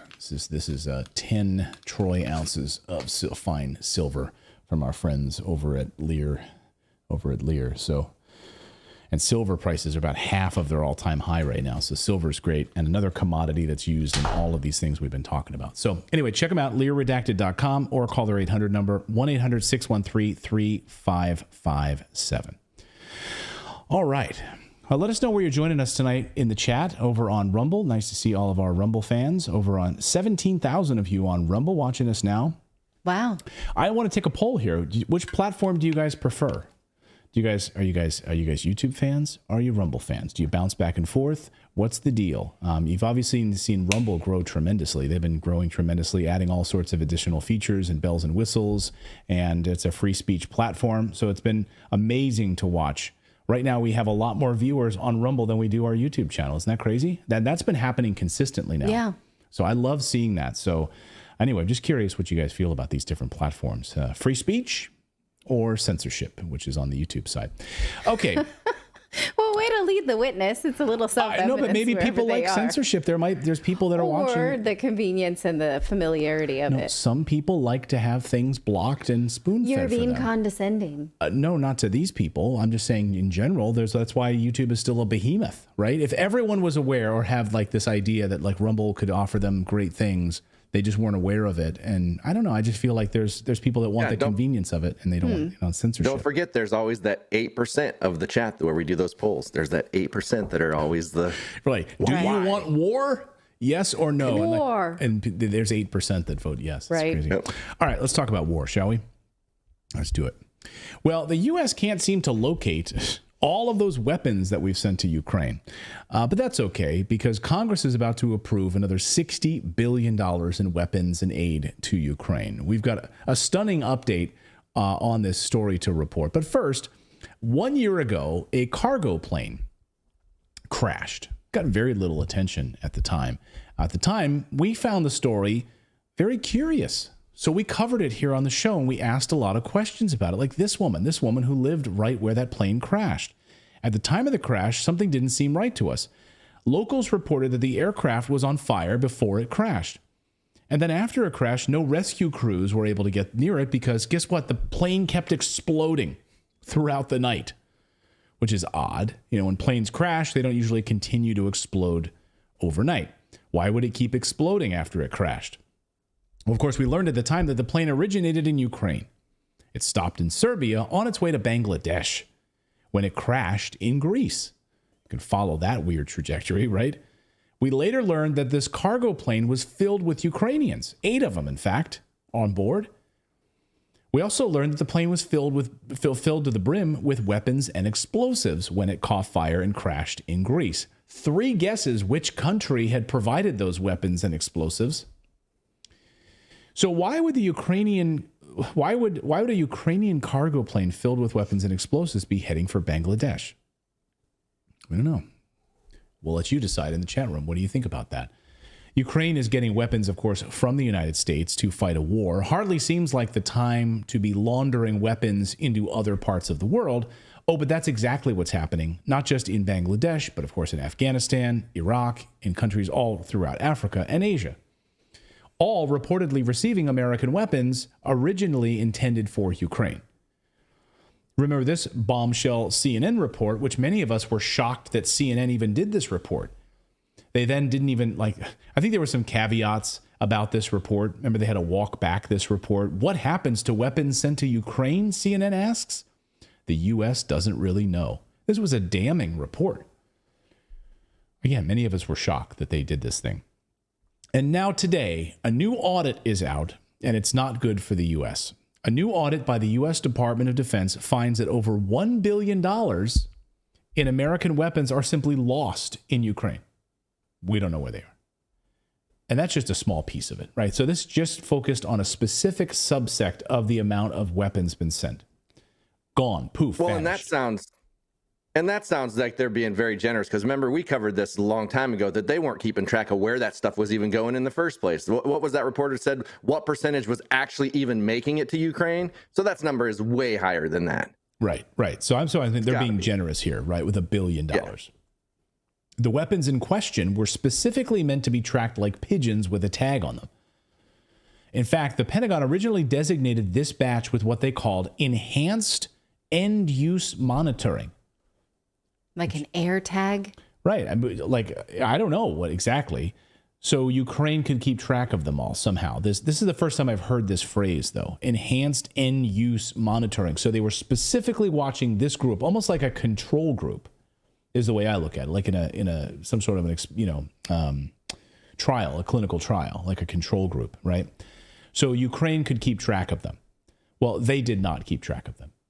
In fact, the missing U.S. weapons include the following: night vision equipment. Apparently, they love the night vision equipment, because that came up in another report. Anti-tank missiles, attack drones, and pay attention to this one. Small diameter bombs. Small diameter bombs. Remember that for a second. So this audit, here's a sampling of the audit as you go through this document. It's actually really fascinating to read this report, because it's talking about here on the right side of your screen. This occurred for multiple reasons, including the limited number of Ukrainian personnel in these hubs. It also talked about the hostile environment. But here's my favorite. How much of this is redacted? Like, what other weapons they're redacting on this page? Like, why are you not letting us know what other weapons you sent there and you won't tell us about? But here, this entire section is redacted. Management comments and our response. How do we fix this? It's probably under there like, we effing don't know anything. We don't know where anything goes. It's redacted. We have no idea. I was just thinking the same exact thing. Like, yeah, we don't know. We got to redact that. Just redact that whole section, or pretend that there's actually text under there and just put a bunch of black boxes, because we don't know. I mean, these audit says that these monitoring procedures are being ignored due to logistical failures and staff shortages. According to the reports presented to the United Nations, over 20% of the U.S. weapons sent to Ukraine were sold on the black market. That's according to the United Nations. Congress is set to approve another $60 billion in aid and weapons to Ukraine, and Congress doesn't care that most of these weapons won't make it to the battlefield, of course. They don't care. They'll be sold in the black market, and it doesn't matter, because the military-industrial complex will make their money anyway, and we will replenish it. It doesn't matter. And Ukrainians are being killed and destroyed, and this country is decimated, and we don't care. We already know that we are investing in this country in big ways. BlackRock and others, of course, are buying up as much land as they can. They will rebuild it using American companies. That's exactly how this goes, so we don't care at all. Russia's Sergei Lavrov explains exactly what they're doing with these weapons. Watch. В стремлении максимально нажиться на конфликте, ответственные лица в Киеве просто перепродают часть поставленного Западом оружия на черном рынке. В Даркнете можно найти достаточно подобных объявлений. Сложно представить, что это происходит без ведома и участия западных дельцов. Один из последних примеров – это переданные Киеву американские винтовки М-16, которые любой желающий может купить по объявлению в сети за криптовалюту. И, безусловно, такой ситуацией пользуются террористические группировки. Оружие попадает в их руки, расползается по Африке, Ближнему Востоку и даже Латинской Америке. But we've known about this problem since July, when the exact same items were going missing. But you'll recall a separate audit last summer that the United States sends to Ukraine are, in fact, the weapons that the United States sends to Ukraine are, in fact, ending up on the black market. So this was the July report that we covered here on the show. The report also says the legally required monitoring of the weapons is not happening. The report says that they have some accountability for observable platforms like missiles and helicopters, but all these small items, you know, these small bombs, these night vision devices. So back in July, in that report that you're just seeing there, this one, they already knew about these problems. They called out in this report, going through the documents, night vision devices. Well, that just showed up in this week's report. Night vision devices. Same thing. And they've known about it now for 7-8 months. When asked about this problem, a State Department spokesman said this: the U.S. government remains keenly aware of the risk of possible illicit diversion and is proactively taking steps to mitigate this risk in close cooperation with the government of Ukraine. They're on this one. Yeah, we got it. We got it. Don't worry about it. Nothing to see here. So basically, whatever. Who knows? We don't know. We're going to keep the weapons flowing. In fact, this week, look at this. The new U.S.-made longer-range bomb expected to arrive as soon as Wednesday in Ukraine, tomorrow. Tomorrow, Ukraine gets these brand new long-range, small diameter bombs. Remember that from earlier in today's report? The small diameter bombs that are disappearing and they can't track, but we're going to send them more small diameter bombs. That's what these are, small diameter bombs, but massive long range. So can you imagine? They're not just winding up in Ukraine. They're going to be winding up all over the Middle East. They're going to be winding up in Asia. They're going to be winding up in Africa. These small diameter bombs, specifically what the Department of Defense says they can't track. But we're going to send them more.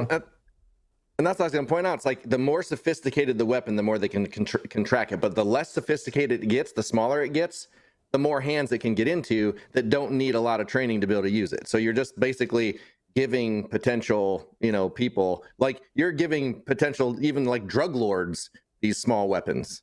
Right. That's one thing. But Ukraine in the last 2 months has bombed 2 civilian markets on the weekends, causing dozens of deaths each time. Why is nobody asking the U.S. government? Maybe we should stop giving them the stuff to keep hurting people. Yeah, no, great point. So this weekend they hit a bakery. They hit a bakery right in Luhansk, killing 28 civilians. And by the way, you forgot to mention, they used American HIMARS to kill those people.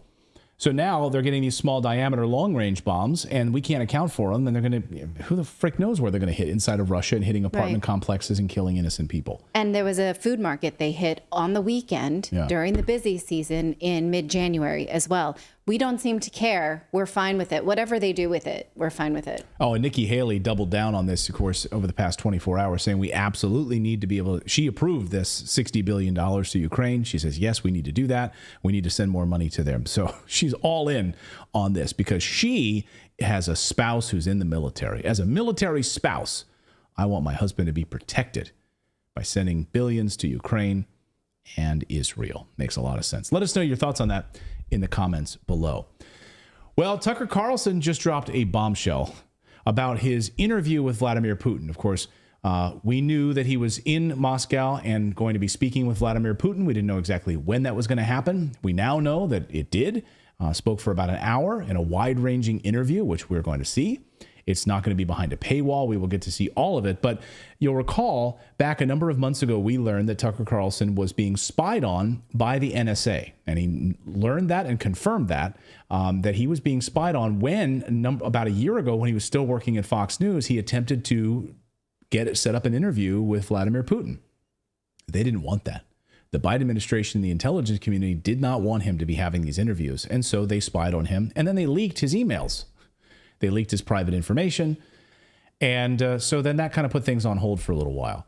Well, now it's happened. And he's in Moscow. He just released this video because there was so much speculation. What's he doing? Is he interviewing him? You know, Bill Kristol wants to keep him out of the country and find out what he's doing. He's doing journalism.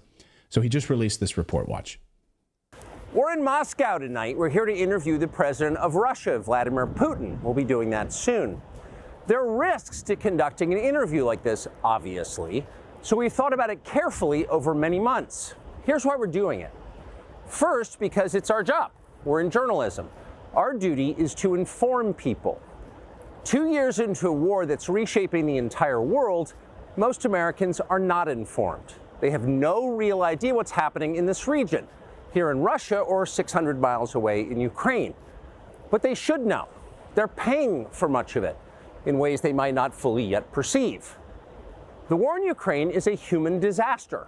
It's left hundreds of thousands of people dead, an entire generation of young Ukrainians, and it's depopulated the largest country in Europe. But the long-term effects are even more profound. This war has utterly reshaped the global military and trade alliances, and the sanctions that followed have as well. And in total, they have upended the world economy. The post-World War II economic order, the system that guaranteed prosperity in the West for more than 80 years, is coming apart very fast, and along with it, the dominance of the US dollar. These are not small changes. They are history-altering developments. They will define the lives of our grandchildren. Most of the world understands this perfectly well. They can see it. Ask anyone in Asia or the Middle East what the future looks like. And yet the populations of the English-speaking countries seem mostly unaware. They think that as nothing has really changed. And they think that because no one has told them the truth. Their media outlets are corrupt. They lie to their readers and viewers. And they do that mostly by omission. For example, since the day the war in Ukraine began, American media outlets have spoken to scores of people from Ukraine, and they have done scores of interviews with Ukrainian President Zelensky. We ourselves have put in a request for an interview with Zelensky, and we hope he accepts. But the interviews he's already done in the United States are not traditional interviews. They are fawning pep sessions specifically designed to amplify Zelensky's demand that the U.S. enter more deeply into a war in Eastern Europe and pay for it. That is not journalism. It is government propaganda.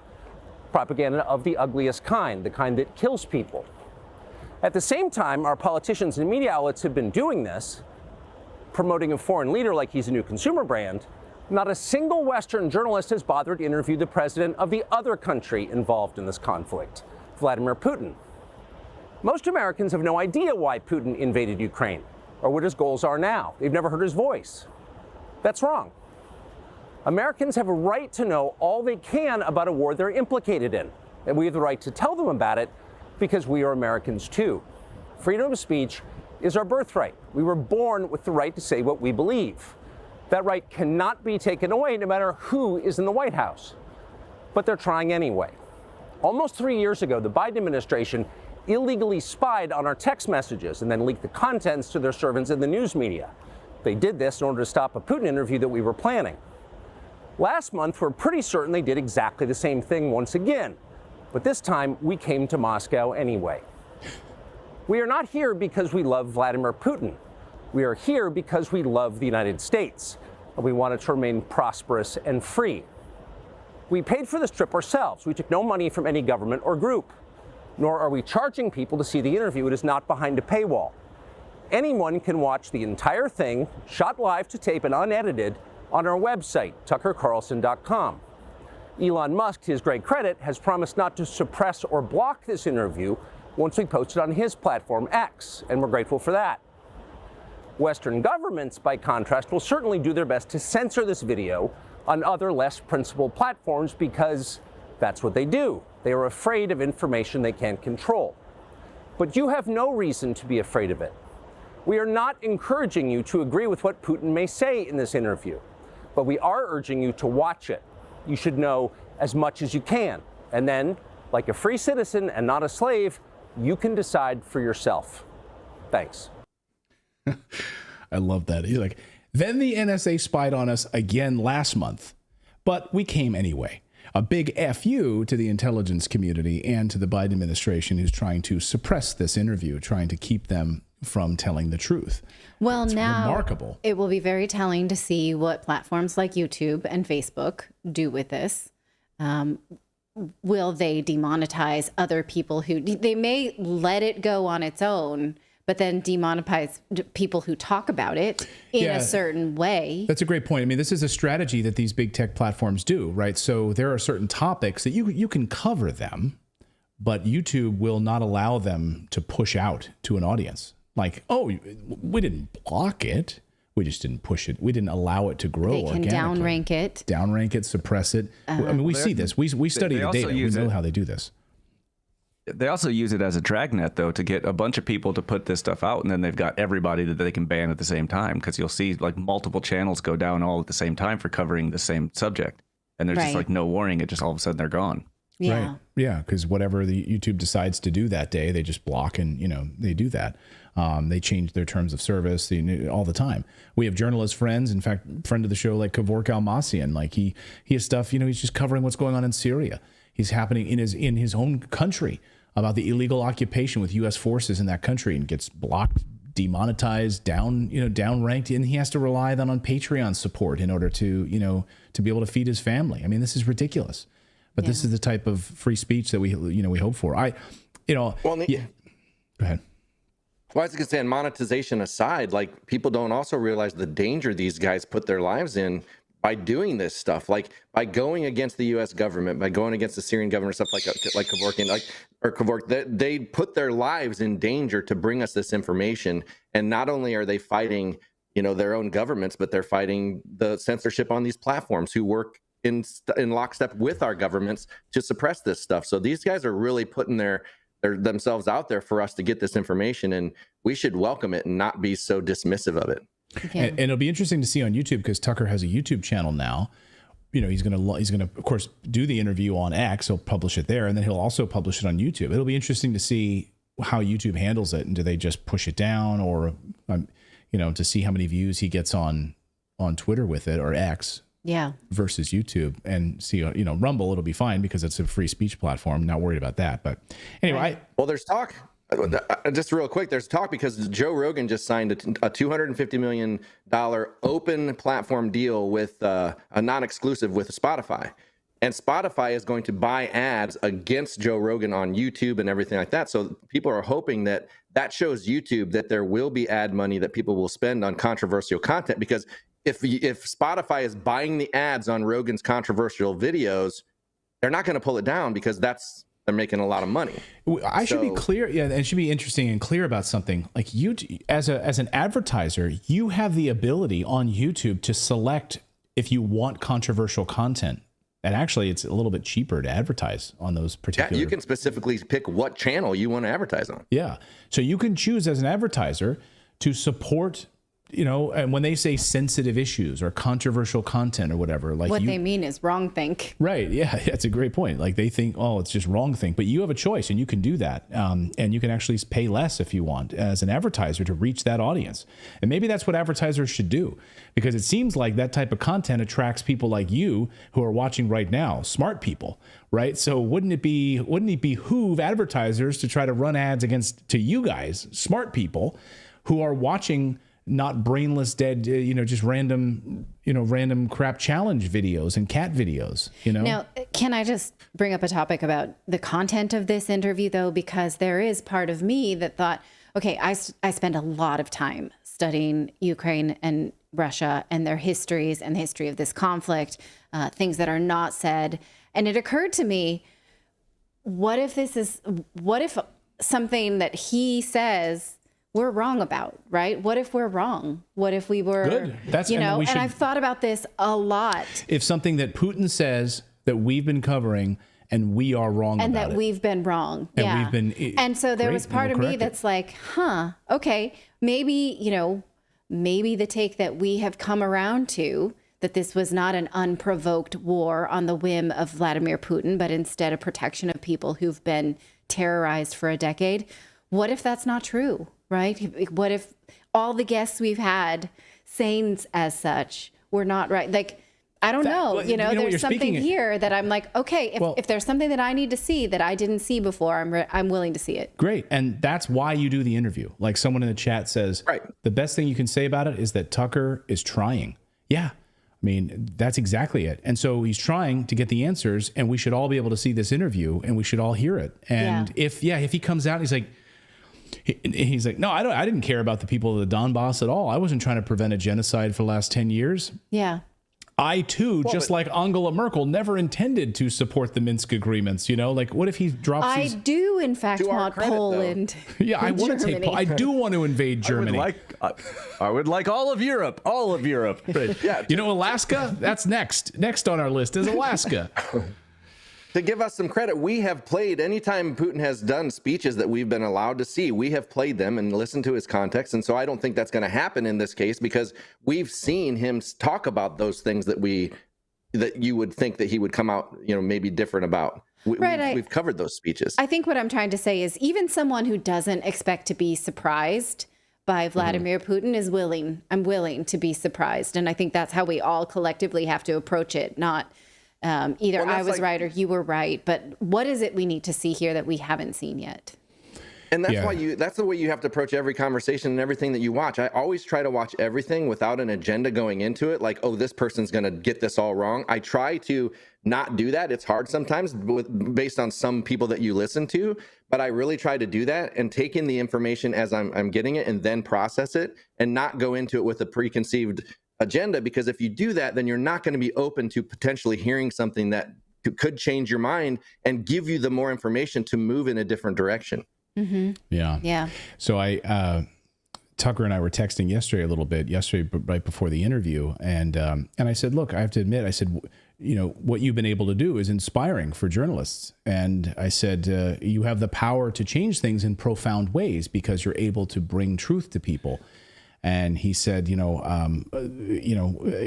I want to help end this war, and which is wrecking the United States.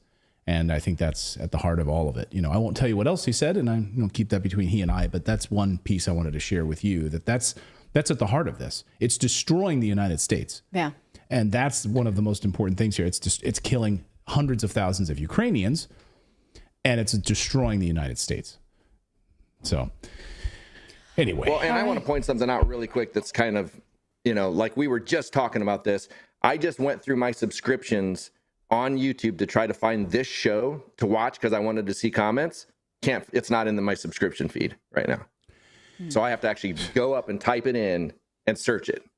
So this is what, yeah. Pew, pew. Jumanji back there is pissed off.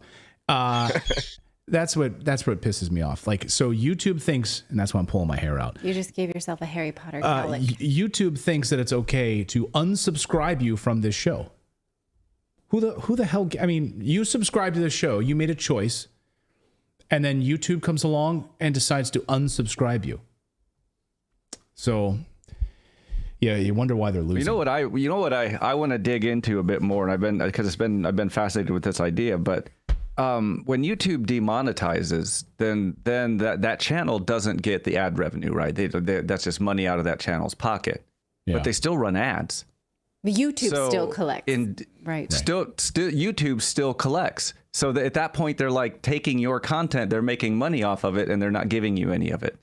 Yeah. And so, like in that regard, just like it makes sense why YouTube is so adamant about making sure that they make up rules to demonetize people on the fly, because the more they demonetize, the less they have to pay out. Yeah, they're making a lot of money now on Russell Brand, who can't monetize his channel any longer with who knows for how long.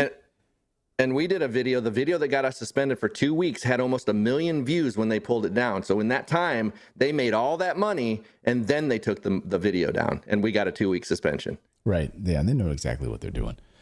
Yeah. Anyway. All right, guys. Well, let us know what you think. I can't wait to, if you're anticipating this video, if you're going to have friends over like a Super Bowl weekend. Yeah. Hey, are you having friends over this weekend for the Super Bowl? No, the Putin interview. Right. That's what we're doing. If you're going to make a weekend out of it, we want to know. And please subscribe to our daily newsletter. Go to redacted.inc. Subscribe. It's totally free. Put in your email address. You will receive the newsletter first thing tomorrow morning. I saw someone in Rumble said, hey, this story about EVs was in the newsletter this morning. I said, hey, you're an astute reader. Yes, we covered it in the newsletter, but we expand upon it here. This is like the director's track to the newsletter. So go to redacted.inc, sign up for the free newsletter, put in your email address, and tomorrow morning you will receive that newsletter first thing in the morning. Remember, though, you have to confirm the email. So it might go to your spam folder. Gmail labels us as dangerous. Gmail has labeled us as dangerous, right? Yes. What? Yes, they have. Yeah. So redacted.inc is the place to go to sign up, and we will see you first thing tomorrow morning. Have a great night, everyone. We'll be back here at 4 p.m. Eastern time tomorrow. What's up? I was just going to say real quick, it would be funny if we could see Tucker and Vladimir Putin sit down and react to Super Bowl commercials. That would be a great video. Like that would be the whole interview? Like, we're not going to talk about geopolitics at all. We're just going to watch Mr. Peanut commercials and whether or not he should have been killed off. Yeah. Have a great night, everyone.